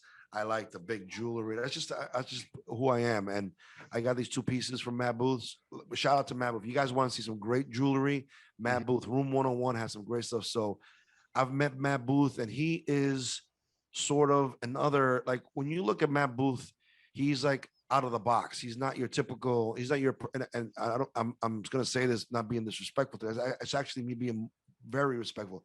He's not Nick Perdomo. He's not AJ Fernandez. I'm sorry, he's not well, AJ Fernandez is a little unique, but he's not like Fuente. He's not Rocky Patel. He's his own unique human being. You've had him on the show, right? Yeah. And you see how he's just this. Wow, it's just beautiful. And I've always felt like that guy was my spirit animal. He was my man crush, and that's what it came up one day on the whereby. Who's your man crush? And mine is definitely Matt Booth. And I got something else going on very special. I'm having a custom ring made up, and it may or may not be Matt Booth's face on it. But that's the level of man crush. That's We're the working level of on it. dedication. Yes, that's the So level of dedication. you've asked this question hundreds of times, if not thousands at this point. So, and I'm putting you on the spot here, Juan, but what are the top three answers that you've gotten from people? When you ask people, when I ask consumers, you get a lot of the people. But it's funny. We started so in the whereby room. Erica Tornsman had a great concept of this was during COVID. Everybody was locked down at home. And we had the idea of doing the whereby room with him. And that's Kevin's brainchild also. Him and Kevin came up with it. And they're like, boom, let's sponsor this whereby. There was a time where we had a weekly, every week, we would have a different guy on there, Steve Saka, this and that. So when you ask people, they'll tell you. But when you ask an industry guy, like who your man crush is. A lot of times they don't. Oh, I don't have a man crush. Willie Herrera one time was like, I don't idolize nobody. It's not about idolizing. Just somebody's got to be a little kind of like, wow, this guy's doing his thing. But I get it. It's a very ego thing with a lot of people, and my ego is like I'm very self confident. I don't care. And I'll tell you who it is. But to kind of answer your question, a lot of the people would say like Fuente, Herklots, Kevin's is actually Terrence Riley. Terrence Riley. I think I have to say the most I heard was probably Jonathan Drew was like Okay. guy's man crush, which is understandable. All right. So we're gonna leave Kevin's out of this. Okay. So here's the one must go. Mhm. So here's putting you on the spot again. Okay, so we're gonna Okay, take good. Fuente, Herklotz, and Jonathan Drew. Oh God. One's got to go. Holy cow. Who is it? So JD is 100% one of my mentors in this, and there's jokes that I have a lot, but I do have a lot of mentors. There's a lot of people, and I went about 7 years before I even had a cigar. I was in the cigar industry of people just exposing myself. That don't even sound right. I'm not exposed, but being exposed to these people, and they just talking to them, and you have conversation with them, and they really just Jonathan Drew really inspired me. So he's definitely not going. Herclox and Fuente. I love both of them a lot. And I just happened to see Calito recently. Oh my God, this is so hard. One of them has to go. One of them's got to go. Okay. So JD's staying. JD's definitely staying 100%. If I have one of these guys go, oh man, no disrespect, Calito, but definitely you got to go because Hurtlocks. If it wasn't for Matt Booth, Hurtlocks would be my second man crush. I love that guy. He's a great human being. And shout out to Michael Hurtlocks again and in your new endeavor. I wish you a lot of luck in your company. You took over, Nat Sherman. Great things. But definitely to answer your question, Calito, I'm sorry. I do love you, but you got to go. Oh man, that's a tough decision. Tough Mhm. decision. And you want to know, I went 100% on my personal relationship and interaction with them because I hate to say it, I have nothing in my collection of Nat Sherman. I don't have one Nat Sherman cigar in my 5,000 cigar collection I have at home, but I have an entire chest of at least 500 Fuentes. So I did that 100% on just my interaction with the person and what they mean to me. And not to say that Calito doesn't, because he's also inspired me, but I have a lot of, I can't say I have a lot of respect. I have a respect for Fuente, of course, but there's just something about Michael Hurtlots I love. So that's all I'm going to say about it. Let's see He's if I get a. he's an easy guy to like. It's I've built up a relationship with Michael over the last He's a couple of years. tremendous human being, man. That guy looks like he stepped out of freaking a photo shoot 24/7. It's just amazing. I just want to know who follows him around and gets all these amazing shots of him, He man. has a production team. I know he has a group of photographers. Like think before COVID, you see him walking down a Manhattan street with like I don't know if he had a fan on him, but he'd be walking with a trench coat or something, and it's blowing, and he's smoking a cigar. And he's a mid stride. Like who the hell's walking in front of him and taking that picture? Like kudos to you. And I'll do a toast to Yeah, Michael Hurtlots. He we'll is we'll amazing. drink to Michael Herklotz. That's fine. Cheers. Cheers to him. That was a good question. We got more like that? Oh no, that was the only one. That is our one must go. But yeah, That's a like I great. said, That's a great. I like that. I Very wanted good. to I wanted to take your question and put a one must go spin on it. And as always, our one must go segment is brought to you by United Cigars, featuring La Giana Havana, distributors of Jose Dominguez, Bandolero, Garofalo, and the highly acclaimed Atabay and Byron lines. So smoke one today and start living united. So Fuente's got to go. Uh, that was a tough one though. Fuente, Herklotz, and Jonathan Drew. Were you shocked that I say Fuente has to go? Would you have said maybe pick one I of the other I ones? I thought your reasoning was going to be this. I heard the reasoning felt right to me. I thought you were going to say Herklotz. I thought because I know you're a Fuente guy and that goes way back, and I thought those roots were Yes. too deep for you to kick him. So I was like, oh, it's probably going to be Herklotz, based on the same reasoning, right? But Right. but it just turned out to be opposite. So I was actually thinking about getting the Fuente band would be the only tattoo. Once upon a time in my fandom, I was thinking about getting a Fuente tattoo. oh wow, Yeah, that's the level of respect. And you want to hear something funny again? And I have a lot of respect for Carlito, his daughter. Like sidebar, one of the biggest regrets I have in life is not going to the Fuente wedding. Liana actually invited me to go to the wedding. I oh had my, one plus one, and I was like, "Ooh, I gotta go. I'm going." And I believe my wife was pregnant with my son at the time, or something was going on that she couldn't go. I think it was the pregnancy. How many years was that? Something was going on. I don't really remember what it was. It doesn't really matter. But she couldn't go. And then I was like, oh man, I don't want to go by myself. It's going to look weird. So I actually asked Bill because Bill's also a fundamentally tremendous Fuente fan. And I was like, Bill, let's go. He goes, I'm not going with you. People are gonna think we're a couple. I'm not gonna go. You get out of here. I'm not going. I'm like, you gotta go. And he actually regrets not going. We've spoken about that. And I was like, okay, now do I go by myself and be like a weirdo? And I decided, nah, I'm not gonna. I just overthought it and I didn't go. But to this day, it was one of my biggest regrets. I should have went to that wedding. But that's the and again, that's to show you the level of love and respect I have for that family. Hmm. And I also have three cigars, three Fuentes cigars. The first ones I got from 2005. They were in a glass. In 2005, I bought a package, a box like three Fuentes in really rare sizes and the long glass tubes. And I said to myself, I'm going to hold on to these. And what eventually happened, back then I didn't even have three kids, but I said, as I started holding these cigars, I said, at each of my kids' weddings, I'm going to smoke one of each of these Fuentes. So I got three Fuentes. I got three kids, a 2005 edition one. So I'm going to smoke each one of those. That's the level of how Fuentes fundamentally in me. But just something happened where Herclocks, the friendship that we have, I could not do that to Mike because I have a lot of, he's just like a personal, mentor to me. So again, I didn't know you had three kids. One. yeah, three kids. One is 18. She's driving now. It's Oh amazing gosh. how, yeah, scary things. The middle one is just turned 16, and my little guy is he'll be 12 in October.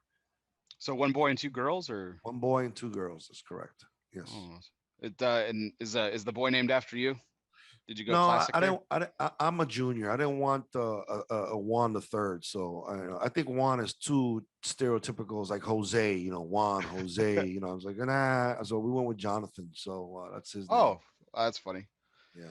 Just because considering the conversation we were just having. So, is he named after Jonathan Drew, or did that just play a part in it? Yo, you want to hear a funny story? Actually, one day when Jonathan was at my house and he met Jonathan, my son, and I was like, "Hey, Jonathan, this is Jonathan." I was like, "Oh, hi, I'm Jonathan." And I went to him and I went to Jonathan after Jonathan. Maybe he was a baby. I don't remember when it was, but he was born already, right? And I said, I went to Jonathan. I said, "Yo, I named my son after you." He goes, "Really? You did?" I'm like, "Nah, I'm just joking. It just happened to be Jonathan." But he laughed. He was laughing for like 10 minutes. He goes, "You got me, bro." I was like, "Nah, I'm not that much of a fanboy. I'm gonna name my kid after you." But yeah, it's Jonathan. So I That's think it was awesome. after like his one of his grandparents or something along the lines. Awesome. Well, that was our one must go segment. This next segment we talked about one, and I have really enjoyed doing this.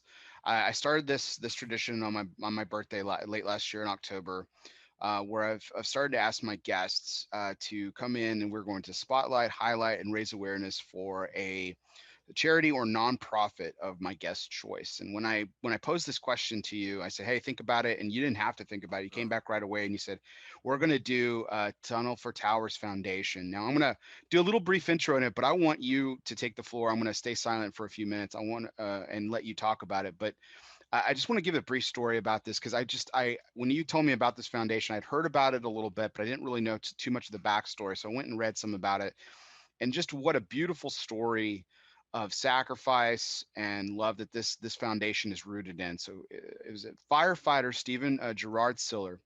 He was the youngest of seven children, and at the age of 8, he lost his father, and a year later, he lost his mother.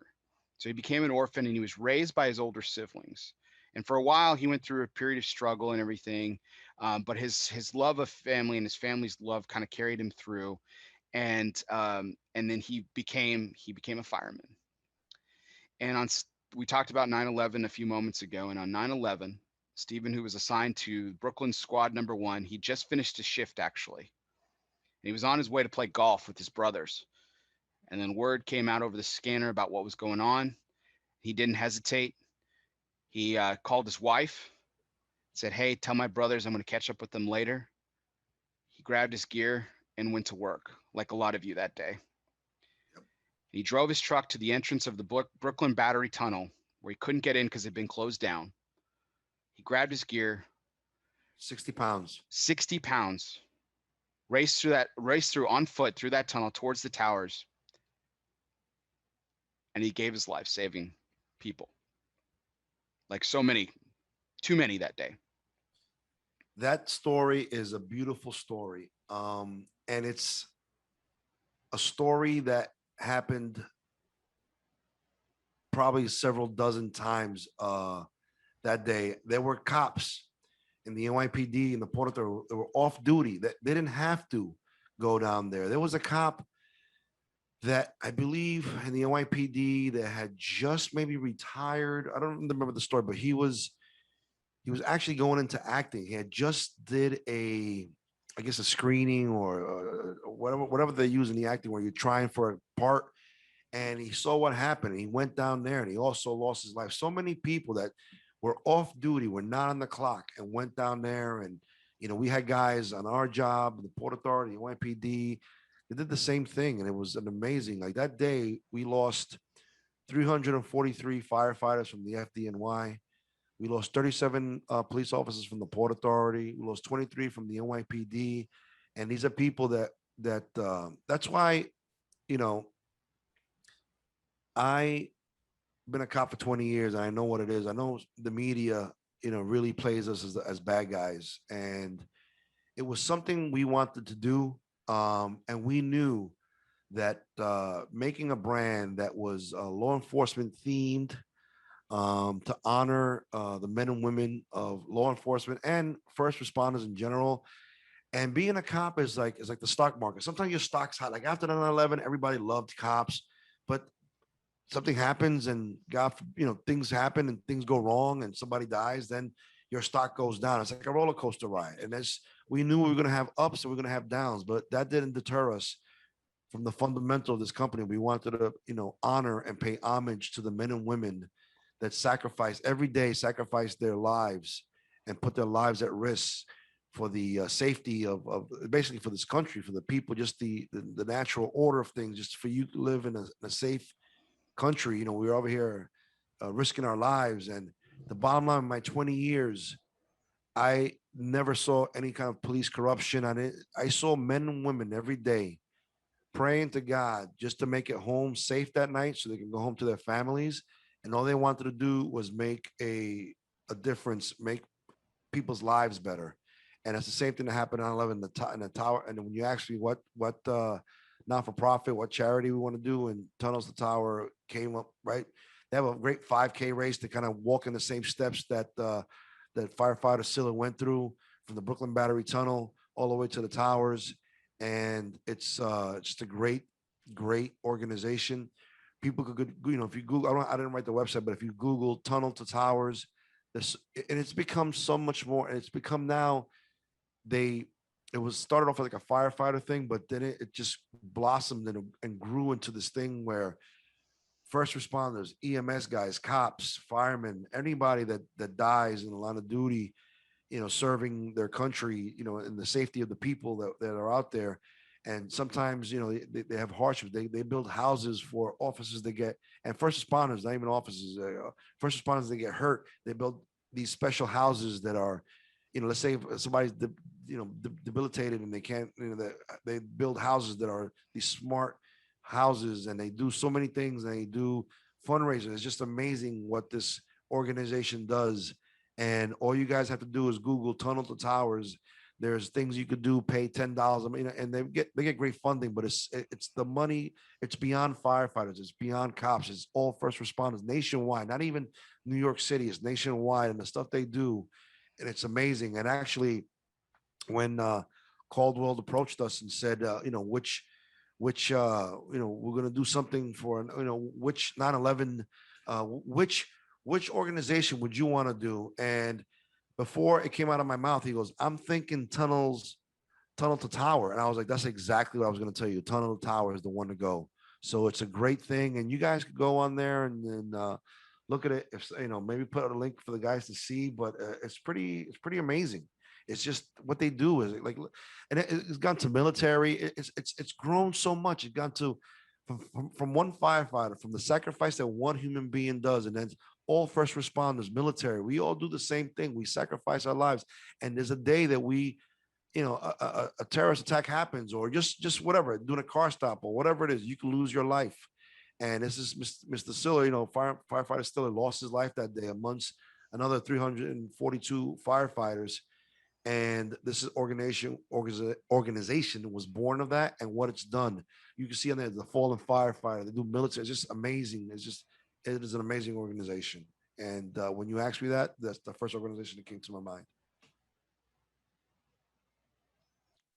What a great organization is, especially since it's Tremendous. close to home for you. One, I did put the donation link inside the chat. I did tag the foundation on the advertisement for tonight's show Perfect. on our Great. Facebook page. And it's my this is something my wife and I talked about when I started this segment. One, we were my wife and I were going to are pledging a small amount to each charity that is spotlighted over the That's course of this beautiful. year. So later tonight, in your honor, my wife and I will be donating a small amount to Tunnels That's for awesome. Towers. Thank you. So I want to have a toast to those lives because you think about it. It was 343 firefighters, 63 law enforcement between the NYPD and Port Authority, and then thousands of civilians that lost their lives. And these numbers, these are the numbers that died that day, but they have grown because people are dying today. This is 21 years later, 9/11. Yeah, right, 21, 20 years later. 20 years later, yeah. 20 years later, people are still dying today from being they're exposed to the asbestos, the dust, the this. Oh my God, people are still dying today. 20 years later, people are still dying. It's important to keep awareness of that day. That it feels sometimes that we and like one of the cops one time told me when I was in NYPD, the further away you get from 9/11, the closer you're going to get to 9/10 because people seem to sometimes like it's just not talked about enough. And when I listen, that day changed my life. It really did change my life. I got a tattoo on my chest of it says all gave some gave all, and it was a 9/11 tattoo because I wanted to do it. That's the level, and it changed me. I was there. I think it was like 17 days straight, um, maybe 18, 19 hours.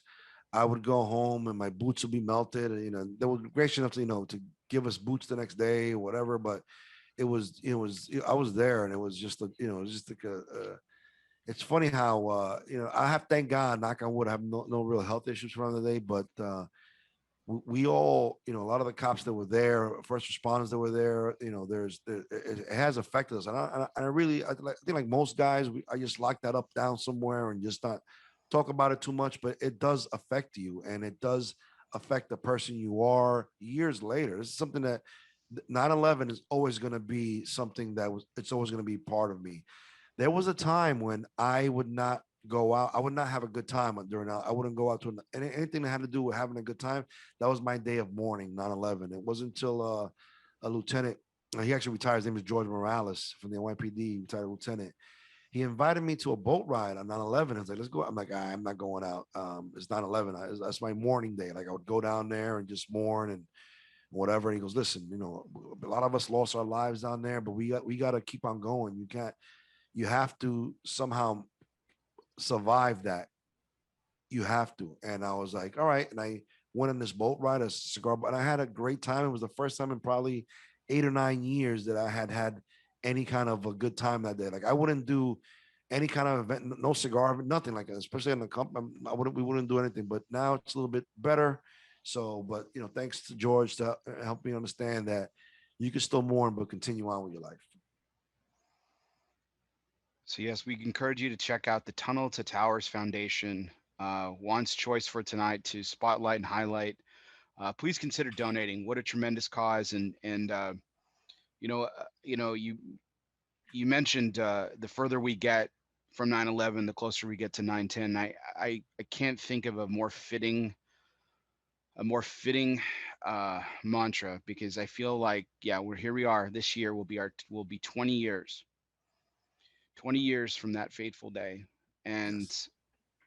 I was a kid, 18 years old. I was a senior in high school, and I remember everything about that day. I can't imagine what it was like for the people who lost um, personally, Right. and um, so we honor them tonight, and we Yes. honor them I through want to the have a tunnel. toast to all those lives Please. lost and all the people that gave themselves.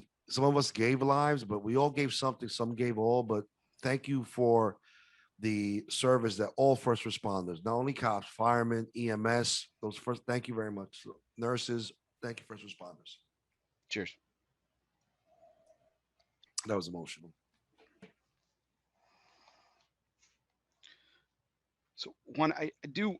This is something I've wanted to ask you for a while, Yeah. Okay. and because you were there, Mhm. do you think there'll ever be a moment? There will ever be a moment where we will have the unity as a country as we did on September 12th, 2011. That was, I was in the NYPD when that happened, and cops usually feel, especially cops like firemen. You think about firemen. The firemen, you have, you get a fire. They're there to put out fires. They're there to save lives. Unfortunately, a lot of time cops get called. If something bad happened, you got robbed, or you're getting a ticket because you were driving too fast. So cops a lot of times feel, we feel like it is a thankless job. People don't appreciate, they don't understand it's a job, and we're enforcing. It's our job to enforce laws. We live in a civilized society. There's a social contract for you to live in this society. You give up the right to walk down the street. You see somebody with a room 101 chain and you like it, or a bracelet, you want to take it. You just hit them over the head. No, we live we're supposed to live in a civilized society, and that social contract, and we're the ones enforcing those laws that maintain the uh, the social status of just living in a civilized area where you should be able to walk down the street at any time, any given time of the night. I don't care if it's 4 in the morning, 3 in the afternoon, and you should be able to walk down safe. But there are people that are there to take advantage of you and try to hurt you. And it's a cop's job to catch these people. And then the whole thing also, social contract, you got to drive amongst the speed limit. You can't run red lights, because that's the reason. At 3 in the morning, a red light's there. It's honor based. You have the red light. You got to stop if nobody's around. You don't see people just taking it, but that's what happens, and we're the ones there to enforce that. So a lot of times, the media plays us as to be the villain, when in reality, where they're just there. You talk to the average young cop on the job right now, and all they want to do is just help people. That's all we want to do, and it's a thankless job. So what I saw after 9/11, it was like everybody was sitting there. We love cops, and it's that unity, like you said. It was a tragic thing, and this country was the most. It wasn't black, white. It was just, we were Americans. Do I think we'll ever be there again? I think if another, unfortunately, what I think, like now, it's the most decisive I've seen it in probably since 9/11. I think it would take another catastrophe like 9/11 to bring us back to that point. I hate to say that, but I don't think we'd ever be, there again unless something like that happens. Because from my outside perspective, I think it's happened a couple of times, but never to that magnitude. The Right. the Boston Marathon bombing Yes. is yeah. Things like that. But that was that Boston Marathon thing was more regional in the Northeast. It became real big, pro cop, but it never became so pro fireman, first responder after 9/11. And will we ever be there again? I don't know. My honest answer from the bottom of my heart and soul is that it will take another catastrophe like 9/11 to bring us back there again. It is interesting how it's interesting and both equally tragic how catastrophe brings out the humanity in people, and Yes. that's I guess that's the overwhelmingly positive thing. It wasn't necessarily those first responders that was a part of it too, but Hurricane Harvey was another example Mhm. recently where, I mean, Right. average Joes were buying boats off of, I mean, I lived up here in Dallas Fort Worth, and people were going to Bass Pro Shop, completely sold out of boats, and people were towing them to everything, and they were hauling ass down 45 to get to Houston. And they were rescuing people out of, these neighborhoods that were flooded, and apartment complexes, and again, like you said, it was so blind to everything. I don't want to say colorblind, because it was deeper than that. Right. It was blind to It was class. a It was human blind. thing. It was the humanity that people were really focused on, and that, I think that's, when when I have these conversations and I talk about the current state of, like you said, it hasn't been, you've never seen this country as divisive as it is today. And, Yes. and I agree with you, but I, the most frustrating thing is in those horrific moments, those worst moments, we see the humanity in people. And it's like, why do we have to wait for it all to come down for it? I honestly think those humanitarian moments happen every day. You just don't see it. For example, there was days if I'm when I was working, and I did this many, many times as a cop. If I have, let's say I forget to bring money, I left my wallet home, I got $10 in my pocket. I'm gonna go walk to get a cup of coffee because I'm walking from a station to the coffee place. I got $10 in my pocket. I see a homeless guy sitting there with a sign. He's hungry. I go up and say, "Yo, you hungry? You want a meal?" I go in there. Instead of buying my coffee, I'd get him a sandwich, bag of chips, and a soda or water. $10 gone. Boom. Here you go, pal. Take it easy. Have a good day. That happens every day in America with cops. Because if I'm doing it, there's other cops doing it, but the media doesn't. You don't see it. You don't hear Mhm. about that story. What you do hear about is a story where the cop tries to do an arrest, the person is non-compliant, or even let's say something bad happens, a mistake happens, boom, that's what you see on the media. So you only see all the negative, the negative, the negative. You don't hear about the thousands of the.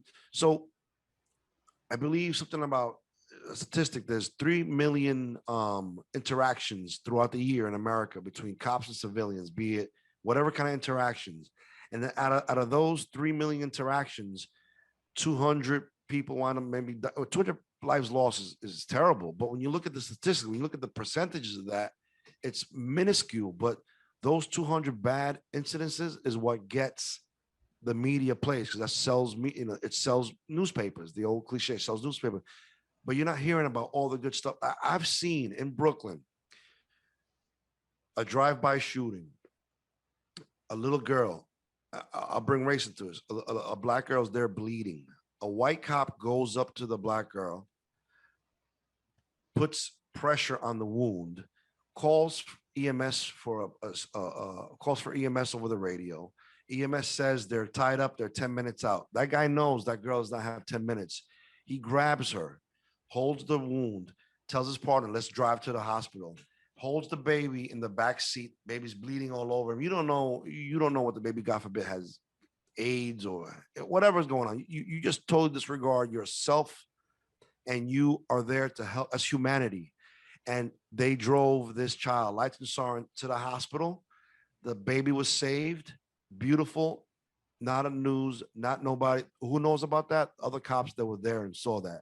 And I saw that multitude of times through my 20 years of law enforcement. That's the stuff that I saw every day of guys and gals sacrificing their lives, their well-being for others that they didn't know. But that's what you're doing. That's your job, and it is a calling. And it's not about the money because we don't get paid that great. And this is what they do. But you don't see these stories. All you see are the bad stories you see in the news. It's unfortunate, but I think that humanity happens more often, but we don't read about it, see about. All we hear about is the bad stuff. And when you all you see the media covering is bad stuff, you think the world's fucked. And while we are, but I don't think humanity's as far gone as we are sometimes, because all we see is, I saw that because I was there, but nobody ever reached out to a news and talked about that. Or and if it did, it was a one blip on the evening news, and it wasn't the amount of coverage that something that like some other recent things that I won't talk about. But we all know what I'm talking about. These bad things that happen, guys wind up losing their lives, and that's what is focused on and cause all this ruckus. But I believe the humanity happens more often than not. It's just not covered by the media, so we don't see it. Like you said, it's in a lot of ways, it's a thankless job. It's a hard job. And Stuart, who's in the chat, said from one first responder to another, he wants to thank you. And I know I want to echo, and I think a lot of people echo those sentiments. Juan, we appreciate your 20 years of service.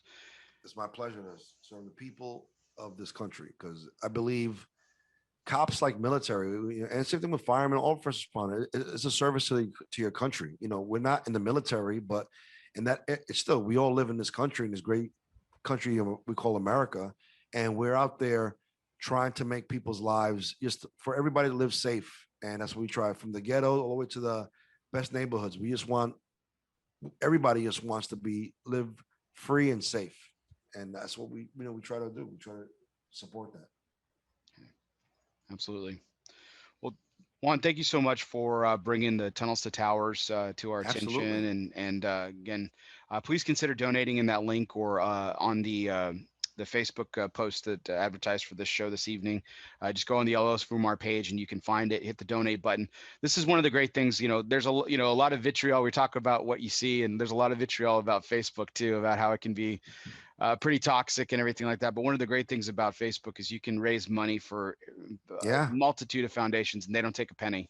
I think Facebook definitely, but people talk about Facebook, and so I think social media definitely, in my opinion, it's more good than bad. When you look at everything together, I love social media, and this company, Protocol Cigars, is based off social media and our engagement with the people out there. And I believe there's you got to look for. There's a lot of good going on, and people are just. It doesn't really the good that I think human beings are generally good. I honestly think that, and it's just that the media portrays a different thing sometimes, and it's terrible. That they should expose the good. You need to hear, of course, when something bad happens, you definitely need to hear that story. But how about if you have 10 bad things that happen, but there's 700 good things, that you should also play a little bit more on that good stuff. And that's something that happens in law enforcement. Really, you don't really hear the good stories, the feel good stories that happen every day. It just, and then because you don't hear it, you think it's not happening, but it is happening. It's happening every day. Right now, there's a guy somewhere in America performing CPR on somebody right now, trying to save his life right now at this moment. I know it.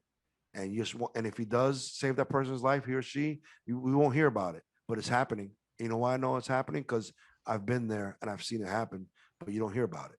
But just because you don't hear about it doesn't mean it's not happening. So I guess I'm an optimist. I have, that's the way I feel. So I think we should go back to having some laughs, because it's got really emotional. Absolutely. Well, before we do, Juan, there's one last thing I will say, since you won't say it about yourself.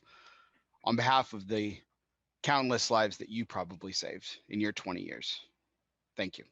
Oh, I appreciate it. Thank you. Salud.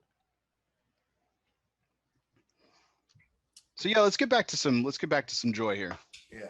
Absolutely. So I finished off my first J train, and I lit up the Okay. Paddy Wagon. And we talked a little bit about this cigar early on in the show. We talked about a little bit about Guadalupe, but there have been a lot of limited edition cigars that you have done, since the formation of Protocol Cigars. It started with Guadalupe, like you said, but then you guys came back to the roots of law enforcement focus. Um, a lot of projects, We've talked about him tonight with Eric Tormson, Cigar Dojo. You guys have done the Canine, the Nightstick, the most recent one, which was the Taser. Um, and I am I forgetting? There's two more, isn't there, or at least one more? There's 3 with Dojo, so you hit them right in the nose. But Okay. we've also we've had.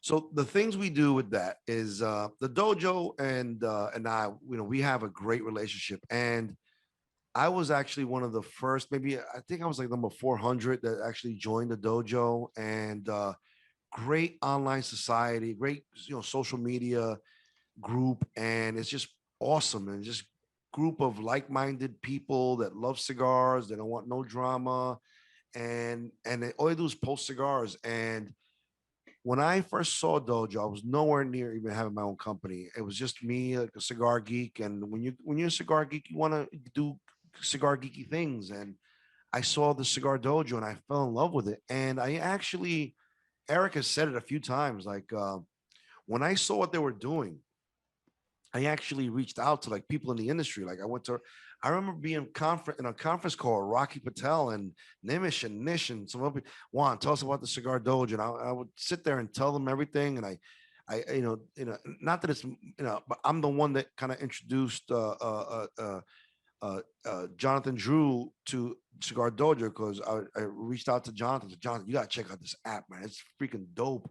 You guys could, get on board with them. And I helped them get a lot of in the beginning, a lot of those sponsored. And not that, I wasn't in the industry, but I knew a lot of people. So I was a consumer, but I knew what the industry needed these type of things. Like they needed these kind of engagement things. So I would go to the guy, reach out to Rocky Patel, Jonathan Drew, Yadi Gonzalez from Frole Gonzalez, all these people I was reaching out to, and they want to, becoming sponsors and doing projects with them. But that's how passionate I was about, dojo. So our relationship started before even protocol even happened. Now, once protocol happened, I went out and I saw that they started doing these projects like the Dogma with Jonathan, with Drew Estates. And I was like, Eric, why don't we do something? We have a great friendship. And I talked to Eric Tornsmanson often, just like, hey, how you doing? How's it going? We actually saw each other at the Taser release. So the first one was the K9. We did that with Great with cigar. Famous. Mhm. With Famous, I think we did that one was maybe two or 300. I don't know. They remember the exact number. It was like maybe 200 bundles, maybe three. I'm not exactly 100% sure. But as a project with them, we sold out in 90 minutes with Famous. Then we did the Nightstick the year after, and we kicked it up to I believe it was 500 bundles, and those also sold out in 90 minutes. And the Taser again should have been last year's release, but because of COVID, pushed it to this year's release, and we had 500 bundles again. It wound up selling out the day, very unique because at Famous we would do the online and the store event happen simultaneously. So you'd have people at the shop, maybe 60, 70 people at the shop at the in-store event going on the same exact time as the online event. So you'd get updates, and that's what happened. But with we did this last one, Taser, we did it with Smoke In, Abe the Babna, great human being, by the way. Love Abe a lot. Shout out to Abe.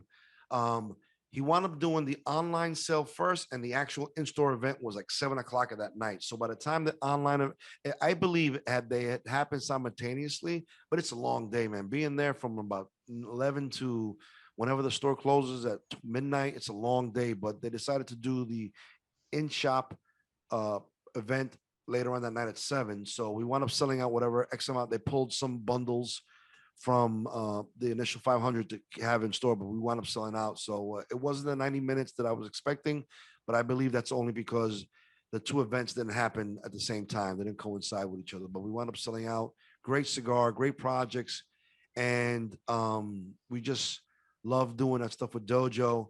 And the success of that Canine kind of like, all right, let's do more of these limited projects and let's do stuff with small brick and mortars where, and again, I have a lot of love for like CI, Famous, Smoking, these big guys. They're great, but we feel that the backbone of this industry are the small brick and mortar shops. And we started doing these things like these projects for small brick and mortars. Like we did the John Doe and Jane Doe. We're up to 3 releases on that. So what we did is it's stuff that we do with Eric, but again, we want to try to do things different, and we want to do stuff like a law enforcement theme, and we just the John Doe Jane Doe concept was really cool because it was like when you have a John Doe, it's an unidentified male, Jane Doe's an unidentified female. So we released these cigars and we gave no blend. To this day, nobody knows what the blends are. We know what the blends are, but we said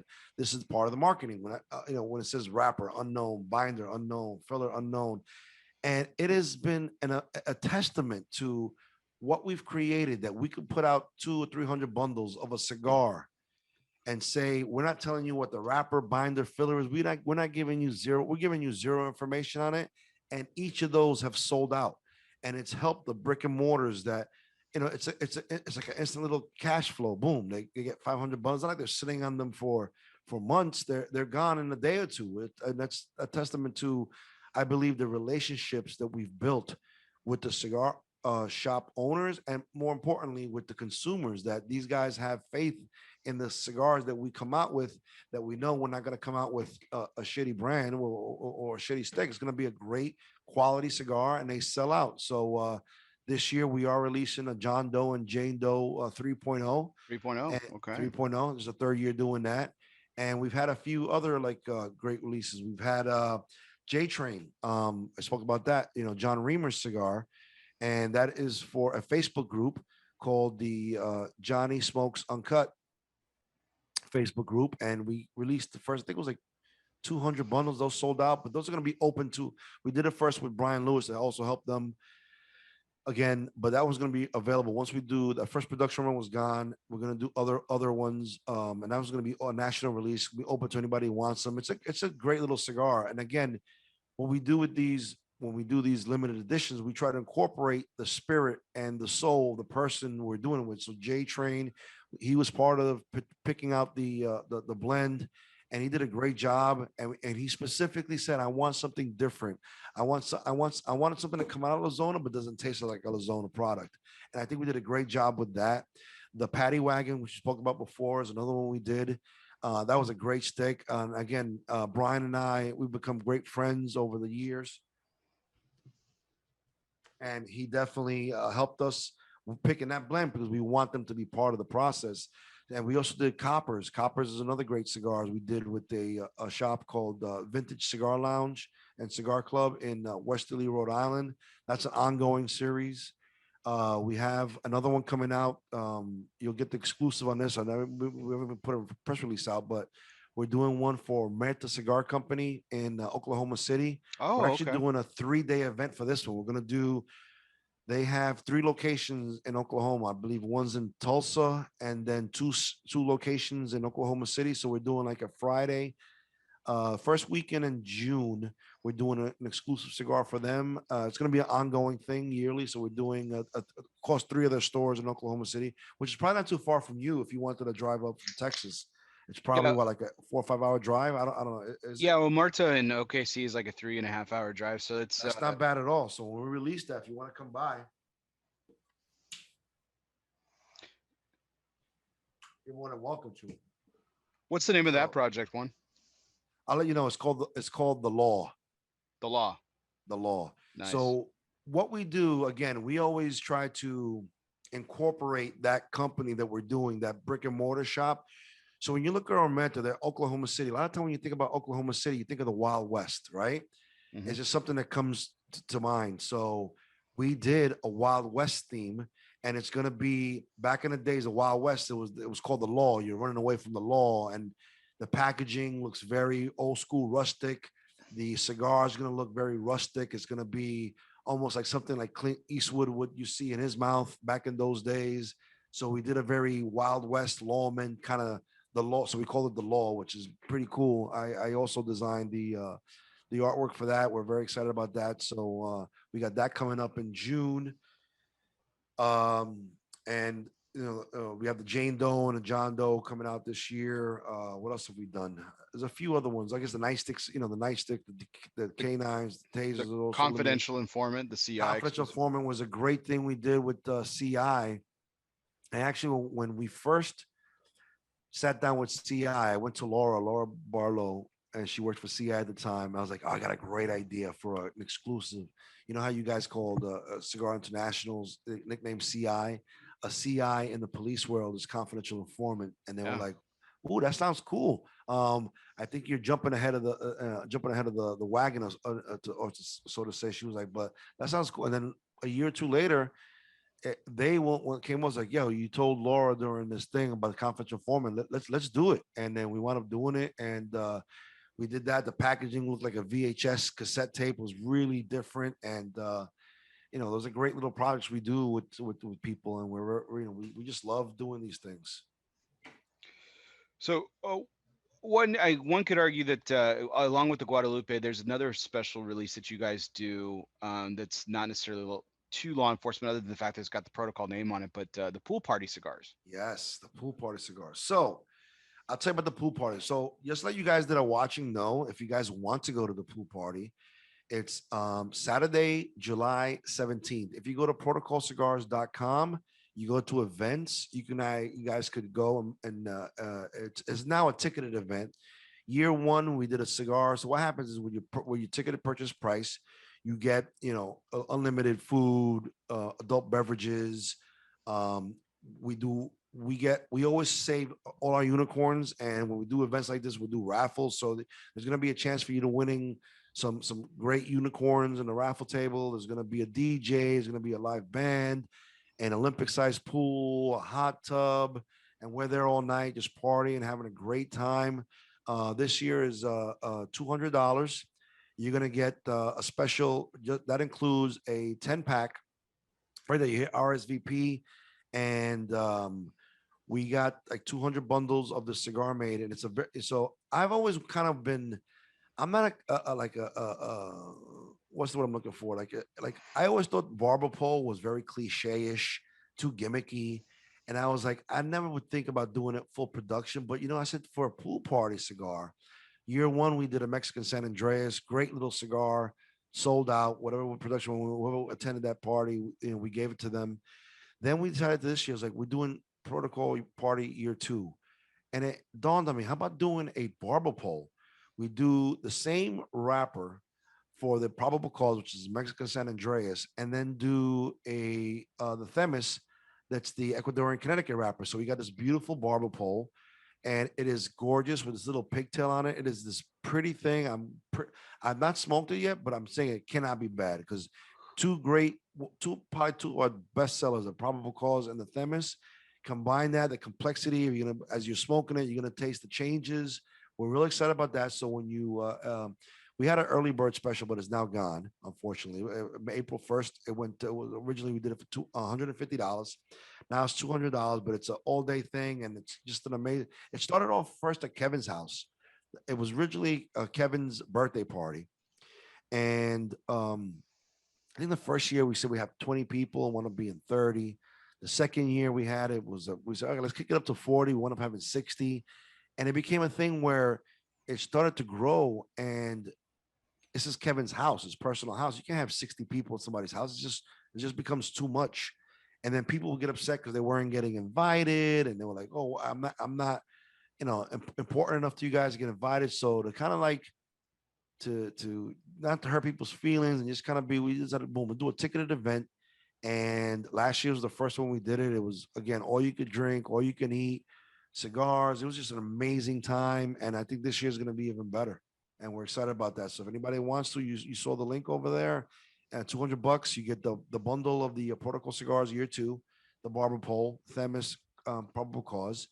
Then you get all you could drink, adult beverages, all you can eat, great food, and just a great time. And it's a phenomenal time. And something very different we do as a company. And a hashtag came about that says no party like a protocol party.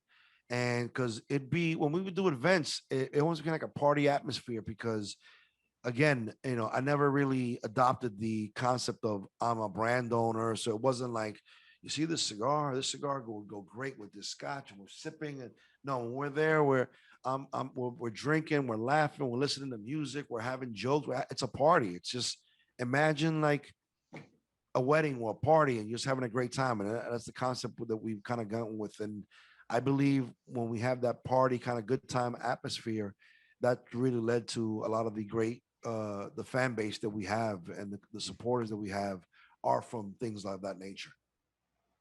So speaking of your supporters, earlier this week was National Beer Day, and I know you're not drinking very much beer these days. Right. But I did a national beer post. I don't drink very much beer these days either. But I did a beer post, and our good friend Quentin Nation Yes. um, gave me a little bit of grief, and he's like, "Man, you need to get on some seltzers." And I was like, "Well, I drink with plenty of seltzer water." But I was like, "There's no way you can cut you." I was like, "You'd have to, skin me alive to drink a Bud Light seltzer." And he was like, "Well, I know it's all about the Corona seltzers. There's better Oh, it flavor." was And I was so like, good. "Why are we having this discussion?" So I'm assuming you're gonna have plenty of Corona seltzer for Yes, Quentin. there's gonna be you're gonna have all top. Last year we had Corona seltzers, we had Corona beers. We had there's whatever you want is going to be there. There's going to be all top shelf liquor. It's going to be whatever you want is going to be there within reason. We're going to have the vodka, the scotches. We're going to have they were even making old fashions last year, and it's pretty. It's an amazing time. And people, if you want a tent there, let's say if you have an RV, you can bring your RV there. You plug it in. I think you got to pay. I think it's $25. Not even us. It's to them. So you can plug into your RV if you want to do a tent there. There's a tent. There's a lot of options, and it's gonna be. It's not gonna be something where they kick you out because we have the place from 2 o'clock when it starts to the next morning at 10. So it's like they don't really care what you do. So it can be an all-night party at this place. At 2 in the morning if the DJ's there, or by that time the DJ's probably going to be gone. But we'll have speakers there, and it's a 200-acre place. It's all out in the open. If you're scared about coronavirus, we're 100% compliant. There'll be social distancing. There's going to be hand sanitizer everywhere. We even incorporated these band system. We have 3 bands. One's a green, red, and yellow. If you're wearing a red band, like stay away from me. I don't want no contact. Stay 6 feet away from me. If you got a yellow band on, you're like, oh, I'm okay. You come, dress me. Maybe I'll play it by ear. And then the green is like, kiss me. I'm open. I don't care. So overwhelming majority was all green, and from last year, it was August 1st of last year. It was still at the height of coronavirus. Now, one person contracted coronavirus. It was out in the open. Everybody's practicing social distancing. Again, we have a 200-acre area, and we have this area within there where the pool is. It's gonna be great. It's gonna be safe, and everybody's gonna have a blast. It'll be phenomenal. Well, I just have to single out, Quentin for is considering the first time we met was at Lazona Palooza a few years ago, and the amount of Yes. grief that he gave me for not keeping up with him for drinking beer with him and Bill Ives. Yeah. I have to say things come full circle as he's touting the glories of Corona Seltzer, Yes. and giving me grief for drinking an IPA on National Beer Day. But that's I digress. Quinn's a good man, so. Oh, he's awesome. I actually so towards at the after party. This is after the party officially finished, and we're in the parking lot of the hotel that we were all staying at. That probably won't happen this year because we will be there all pretty much all night. But we had the after party, and I did this terrible thing. Like Thor's wearing this American flag bathing suit with nothing else. He's standing there hours. He wasn't even dressed. He was still in his bathing suit from the pool party. And I went behind him like a stealth ninja, and I actually pantsed him in front of like a dozen people. Oh my God, it was quite the sight. And he was a good sport about it. Thor, thank you for being a good sport. Oh, Quinn's got a Good great times. sense of humor, man. Oh, so. he's awesome. He's an awesome guy. He actually says his man crush is Kevin Kythen. Yes, he mentioned that earlier. You did. Yes. So, but really looking forward to seeing how that's success for you. So, I mean, so speaking of that date, I mean, that's about a week after the projection. After the trade show, yes. The trade show. Correct. So, if it happened, we are, for all intents and purposes, we are going to be at the trade show. We have not bought tickets yet, and neither has Eric, because there's little rumors going around. We're hearing that they might push it back to October. I don't know if you've heard that particular rumor yourself, Bear. Have you heard that? I mean, I've heard whispers about certain things, but for everything that I've heard is they are going a full go for the projected dates of July. So, I mean, Okay. we'll see. I mean, we heard They're gonna have last to make minute a last year. decision soon. Yeah. I would say definitely by May 1st. If you haven't heard, they haven't heard it change anything. I think that'd be the time to do it. So we're definitely gonna, as of right now, we are scheduled to be there in Eric's booth again. I think it works so well being with Eric because, like I told you before, I fundamentally think that Eric's success is 100% our success, but our success is also Eric's success because when you start, we came out and you think about it's a small boutique brand. We've been around 6 years. In those 6 years, you've seen little boutique guys come and go, and the amount of accolades that we've gotten in those 6 years have been pretty awesome. And 3 cigars of the year, and again, that's all due to the quality and just the caliber of cigars that are coming out of Lazona. And again, props to Hector for blending these phenomenal cigars. No, absolutely. Yeah, I think we even with those whispers that we're hearing and everything. Since TPE seems to be a full go, are you planning on being at TPE? We are not planning on being in TP. We're going to give that another, because as a small company, it's tough, especially they're happening right around the same time. It's kind of, it's that dilemma of a small company. Like, where do it's not like we have this big budget for marketing. It's a lot of it is, small. So if we're going to do one, we got to choose one. And since we've done the with the PCA, we've now it's a PCA, but we've done that since 2015 was our first, and the only one we missed was last year's because they canceled us up. But it's hard to do another one, especially as a small company. I know it's sometimes, and sometimes if you had to choose one, and one's got to go. You got to go. Again with loyalty. We've been doing IPCPR since day one, so we're going to continue the support of them. It's a shame to see how you see attendance has gone down drastically since 2015 to 19. It's just amazing to see. Like, it's just like a ghost town. It's crazy how it's happened. You know, I hope they can figure it out. No, definitely. And I mean, the current plan for me right now is if it's in July, I'm a full go. October presents some challenges. My sister's getting married, and so if without any dates being told on it, I'm not sure if I'll be able to attend in October. But um, I will, for July, I will attend. That is the plan. So I'm really excited to get back to, like we've been saying for a year, get back to some sense of normalcy for Right. sure. And I just recently got the COVID vaccine, so that's gonna. I saw that the Johnson and Johnson. You went with the one Yeah, shot, one kill, uh, right? yeah. I went with the one shot. Like I don't. I've heard my parents got the two shotter, and like the first shot like destroyed them. I was like, I've heard a lot of stories like like you feel like shit the next day. And I was like, but and my 80-year, no, she's actually like 92. My 92-year-old grandmother got, got arrested, not got arrested, but God bless her because she's still around. But she got the single Johnson and Johnson, and she said she didn't feel anything, just a little soreness of the site. I said to myself, listen, I was thinking because we'll talk about some events we got coming, but now I'm starting to do events again. Hmm. And if I bring, God forbid, if COVID hits the house, I'm gonna get blamed. Even if it wasn't me or not, I'm gonna get blamed for it. So I was like, let me get this vaccine, regardless of what you think about it. Now I was like, just to keep peace in the house, because I'm gonna start traveling more. Let me get this vaccine, and what better just get the one shot and done instead of you get the one shot now and then a month later you gotta get another shot, and then it's just I think that's too much complication. I like the one shot, boom, get it done. I got it done earlier this week, and by the time I do start traveling more and hitting more events, I should be hopefully protected. But I'm still gonna be careful. Don't get me wrong, but I'm just trying to survive during this crazy time we're living in. So if that's what I got to do, that's what I got to do. So no effects from the shot that you took.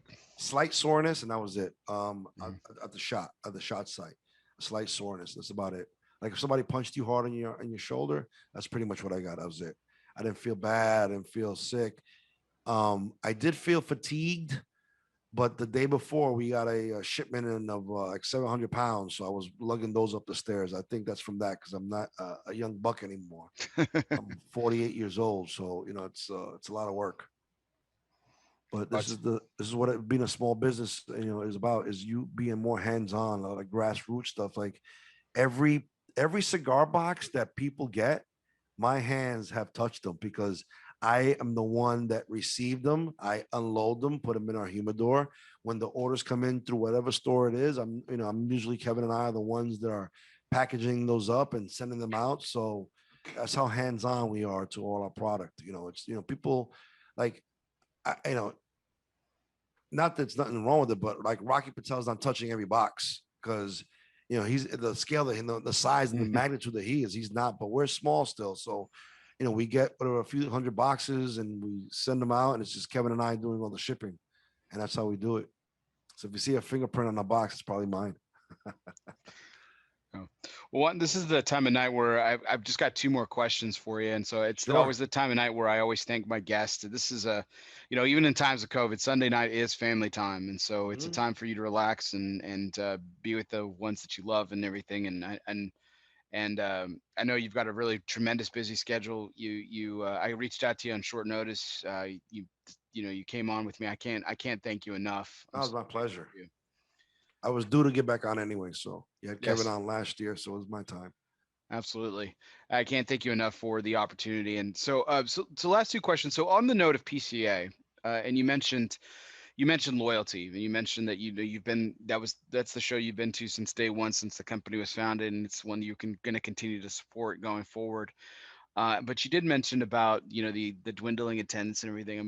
I mean, whether it happens in July or happens in October, I mean, what and I'm asking Juan the person here, not necessarily the brand owner or a representative of the industry or anything like that, but what do you think the attendance is going to be like? I mean, do you think people are going to be that anxious and it's going to I be, personally think it's going to be the worst attendance we've seen because people are still, it just now people are starting to get the vaccines, but it's just, it's still going to be, people are still going to be apprehensive, just scared, the unknown, and it's a very intimate thing. You have people sit down and you're talking and you're there and it's indoors.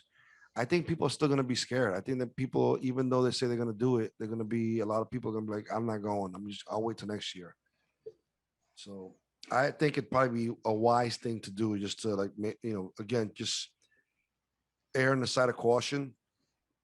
Because what happens if you go to that and you have, between the shops and the industry people there, let's say you have 3,000 people in and out there, somebody gets a COVID thing, it's gonna be, they're gonna, they're not gonna stay quiet about it. They're gonna, oh, I got COVID at the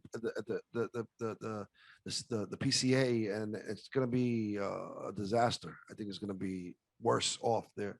They might, in my personal opinion, I think the industry, it needs it to kind of get back into normalcy, but I often think about, it's wiser to err on the side of caution when it comes to people's lives, because this is all about the humanity in people's lives, and it shows a certain amount of responsibility. If, and it's so early on, it's still July. Like if it was happening something in December or something like that, I could see, all right, listen, we still got almost like a whole full year to kind of do that, and it's the end of the year. But again, just, I don't reflect the opinions of the company or the industry. It's just a one thing. I definitely yeah. think that it'd be wiser to hold off till next year. I do think like you, Juan, I'm an eternal optimist, and I do think whatever 2021 brings will be whatever 2021 brings. But I do think that we're primed for 2022 to be hopefully I the think most 2020. successful show Yes, ever. yes. I honestly think people are still scared about the whole COVID thing. I think 10 is going to be bad for this year. And why? There's a big cost. It's a cost for everybody. It's a cost for the shop owners to fly down there. It's a cost for the business guys to go down there. And I think definitely, if you hold off, if you just do it for 2022, I think by then most of America will be vaccinated and everything will be, there'll be less of a fear about it. Even right now, the vaccine, it's something so new. It's just now. I think Pennsylvania is still on the sick. The way I wound up getting it was Pennsylvania. I don't know if it's just a Pennsylvania thing, but one of the categories for special health conditions, like there's a whole long list of things, and smoking is one of them. So I'm like, hey, Yeah. I smoke all the time, so that's how I said I smoke, and that's how I was able to get it. But still, like, it's not open to everybody yet, and I think as time, it's just too soon. I personally think it's too soon as a country. Everybody's still scared. You need to let the dust settle from all this. I think as time goes on, the dust is going to settle more studies are going to come out. People are always saying, "Oh, this first set of vaccines, you don't know how." It's this fear of the unknown, and I think you need to let that fear of the unknown subside a little bit. I think it'd be wise for the uh, PCA to hold off doing. Just my opinion. We'll certainly see what develops there, but So Quan, this is the last question of the night, which is always our curveball segment. And so this is the Okay. Dunbarton Tobacco and Trust curveball segment. So fastballs or curveballs, it doesn't matter. Since the company's inception, Steve Saka has been knocking them out of the park 6 consecutive years in the consensus top 3. Yeah, I looked it up, and I also got fact checked by my good friend Will Cooper on that. 6 consecutive years. So this is our curveball segment, Juan. So we've been talking a lot about your background in law enforcement. So this is a fun question. It's a 2-part question. Okay. Okay. So we were talking about your first responder brethren in fire departments around the country earlier as well. And I've gotten this from several. I know of several firemen that absolutely hate the film Backdraft. Mm-hmm. It's terrible, unrealistic, does not portray, to their words, does not portray everything, and what duty is actually like as a fireman on the front lines and everything. So it's a movie that they loathe.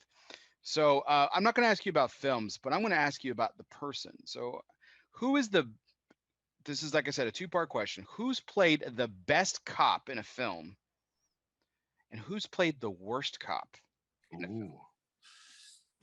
And I'm talking about like not a bad acting performance necessarily, but just the character, the role. You're like that's fucking stupid, or that's freaking great. That's dead on accurate. That's exactly how it is. So who's the best that you've seen, and who's the worst? I'm gonna say the best I've seen was Al Pacino and Serpico.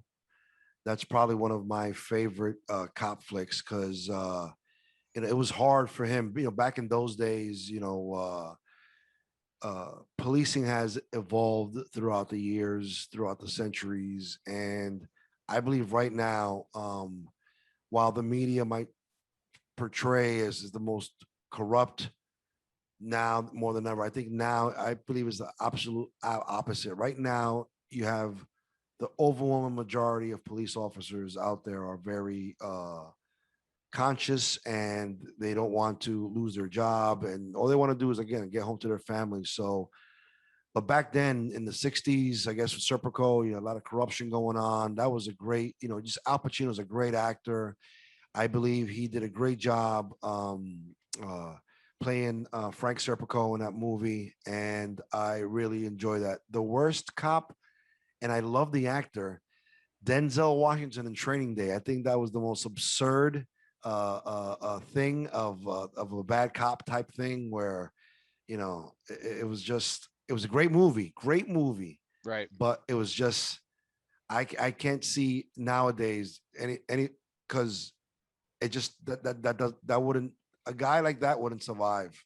Nobody wouldn't work with him. The job would get rid of him. It's not like the way it used to be, where now it's like you do anything, they're looking to fire you. And most people don't want to throw their pensions away. No, it's a job, and a lot of people take this job because it's a good job and you get great benefits. The pay might not be the best, and the work is hard.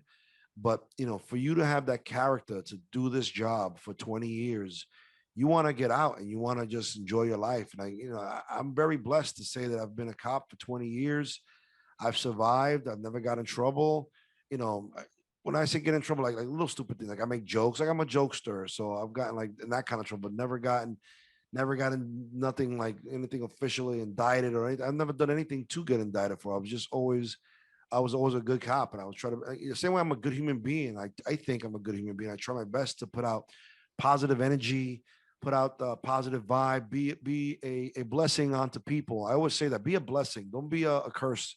Be a good human being, put out positive energy. And that's a philosophy I did as a cop. And it's a philosophy I do as a human being. Like I try my best. I do nothing maliciously. If I fuck up somehow here and there, it was always with good intentions. It's always me being doing a prank, making a joke, always just trying to get a laugh, but never something maliciously bad. It just between being a cop and just being a human being. So that's what I do. And I see, but that Training Day was egregious. He was out of control. So even though he was a great performance, great actor, great movie, I thought that was a little bit crazy. I'm glad you qualified it, Juan, because I'm the biggest Denzel fan. I feel like I'm the biggest Denzel fashion He, Washington fan ever. he's Like awesome. he's awesome, and Man on that Fire. Remember how great that movie oh was? my gosh, it was amazing. And that film, Training Day, made me hate him. Yes, because he played a and And just a he terrible human overplayed. being. Yeah, terrible human being. Yes, so he was gonna kill his partner. It was just craziness. Like you know. And the thing is, people will watch that movie and think that's how cops are, Yeah. detectives, and it's not. It's nothing like that.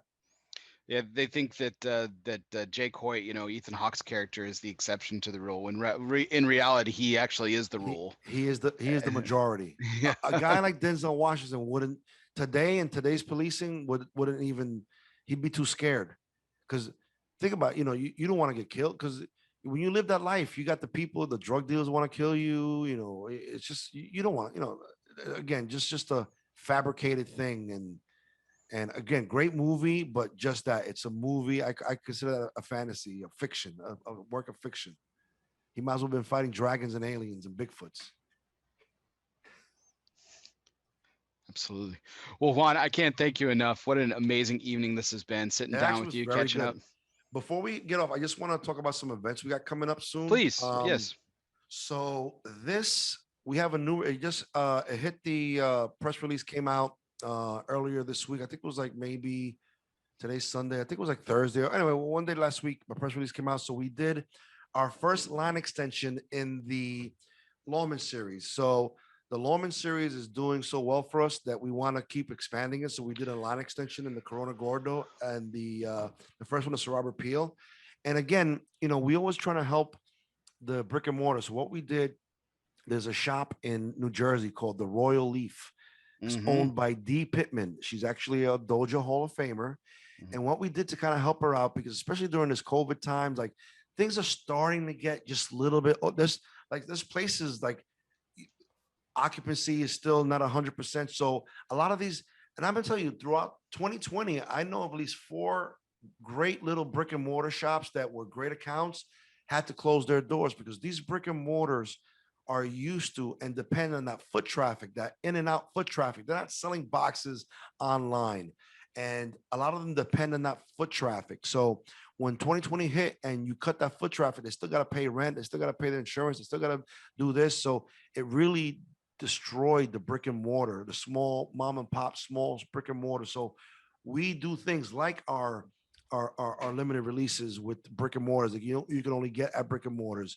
So besides doing that, what we decided to do with this one to help D out, the cigar is gonna have the launch party on this Saturday, um, April 17th at the Royal Leaf. And then it's going to be an in-store event starting at 5 o'clock in the evening, and they are going to sell it before anybody else. And they're going to have exclusivity up until online. Also, she has a website. If you guys look at Royal Leaf, they're going to have exclusivity until May 1st. Then after May 1st, it goes all to our national accounts. And for those of you that love the Cigar Repeal, if you love the Cigar Repeal Natural Maduro, you are going to adore this Cigar Repeal in the Corona Gordo size. It is absolutely, again, I said it before, the Corona Gordo size is just this perfect harmony of a wrapper to binder filler ratio, and it's going to just be absolutely phenomenal. People are going to love it. The next day in Smoke Maniac in Philadelphia, we're doing a police officer appreciation meet and greet. It's going to be beer, cigars, and coffee. That starts at 2 o'clock. Smoke Maniac. It's going to be with there's a great organization called the Smoking Shields. It's it started off as a police um, office, like a law enforcement kind of social group, and expanded to first responders. Anybody with a shield, so firemen have shields, EMS. Most first responders have shields, and it really opened up organically over the course of their history. Smoking Shields, look at those guys up. They take first responders now, so firemen could be part of them. Basically, if you have a shield in your pocket, you could be a Smoking Shield. So we're gonna have a Smoking Shields event there at Smoke Maniac, and then we're gonna be having beer, coffee, and cigars protocol event. And then the week after that, I'm gonna be at S&M Cigars in Fort Pierce, Florida, and we're doing a crawfish boil there. So hopefully, Oh, yeah, it's going to be pretty amazing. Eric and myself are going to be there. I believe Hector, Kevin's going to try to make it, but I don't think he can because he can't get up. He doesn't. He can't get up from his day job. But I'm going to get down there, and those are some great people in Florida. And I just did a great little 1-week tour of Florida. Visited a few companies. I visited Gurkha, Davidoff, and Alec Bradley, which is the beautiful sign back there. And I thought it was something very unique because you don't really see too many brand owners going to other brands that. And again, it's a testament to my relationship with these people. Like Juan Lopez and I have been friends for a long time. The Ruben, the Alan, Alec, and Bradley. I've actually, before I even was a brand owner, I was actually, when you have these multiple vendor events, I became friends with Alan, and he'd actually, Juan, listen, I need an extra body. Help me give out cigars at this event. Would you mind? I've done the New York Big Smoke with Alec Bradley. I've done the Cigars International Cigar Fest with Alec Bradley. Just these type of things, and I have these relationships with these people. So I'm down there, and I would actually be down there, and they'd call me, why don't you guys come to the office? And I come to the office, and I hung out with Juan Lopez from Gurkha, hung out with Eddie Guerrera from Davidoff, and then the Alec Bradley guys. It's just so awesome to be down there and visit a few accounts. And Florida is just a great place, and hopefully anybody in Florida will be there on the 24th of April. And we got some more stuff too, but we'll talk about that later at another time. Well, that's awesome. Some great events coming up. Hoping to see you at PCA in July, Juan, and really excited about the upcoming projects, including Jane and John Doe 3.0. And the undisclosed new Lawman series that will be coming out later this year as well. And congrats on the line extension to your first Lawman series, the Sir Robert Peel Corona Gorda. So yeah, we're excited, man. We just as a company, we're small, and we're just continuing to try to give you guys the best possible offerings of cigars. And I want to say, do I have a little bit left? I want to give a toast to all our supporters, people that it is now 1:30 in the morning, East Coast time, and there's people here still on this. So thank you. Yes. Chrissy Critchfields is out there. She wrote some beautiful stuff, and all you guys out there watching, thank you. Ben Volpicello and Thor and everybody's watching. Just thank you. Tanya, who else is out here? William Cooper is over here too. Yeah, Coop's in there. Coop's in here watching too. And thank you to all you guys, man, because if it wasn't for you guys supporting us, we wouldn't be here. I would be where we thought we would be gone. And we're still here. We're still releasing. And until the FDA tells us to stop or I die, I'm still going to be here pushing the P, power of the P. And I always say this, power of the P has this protocol, but in reality, power of the P is the power of the people, because this cigar is for the people, by the people. Thank you, guys. Power to the P. Thanks, Juan. Thank you. So for everyone out there, we appreciate your likes, shares, and comments. Thanks to our audience for staying up late with us. It's been a fantastic conversation with the incomparable Juan Cansell of Protocol Cigars. You can always check out our calendar of upcoming guests on our Facebook page, ELOSOFUMAR. Don't forget to like our page so you can be the first to find out when new shows are popping up. We go live every Sunday at 9:30 Central, 10:30 Eastern, and it's been a fantastic show with Juan Cansell tonight. You can also check out our YouTube page, download, subscribe, and review. Or if you are listening to us later, wherever you listen to podcasts, whether that be on Apple Podcasts, Spotify, Google Play, Podbean, or iHeartRadio, wherever you listen to podcasts, be sure you hit the download, subscribe, and review buttons. And if you already are a subscriber, do me a favor, unsubscribe, but please don't forget to resubscribe, because that helps my numbers, so I can continue to get great guests like Juan Cansell on each and every week. This was our 163rd take, live from the Alec Bradley Lone Star Studios of Euless, Texas. I'm your host, Barry Duplessis, as always. And guess what, everyone? See you next time.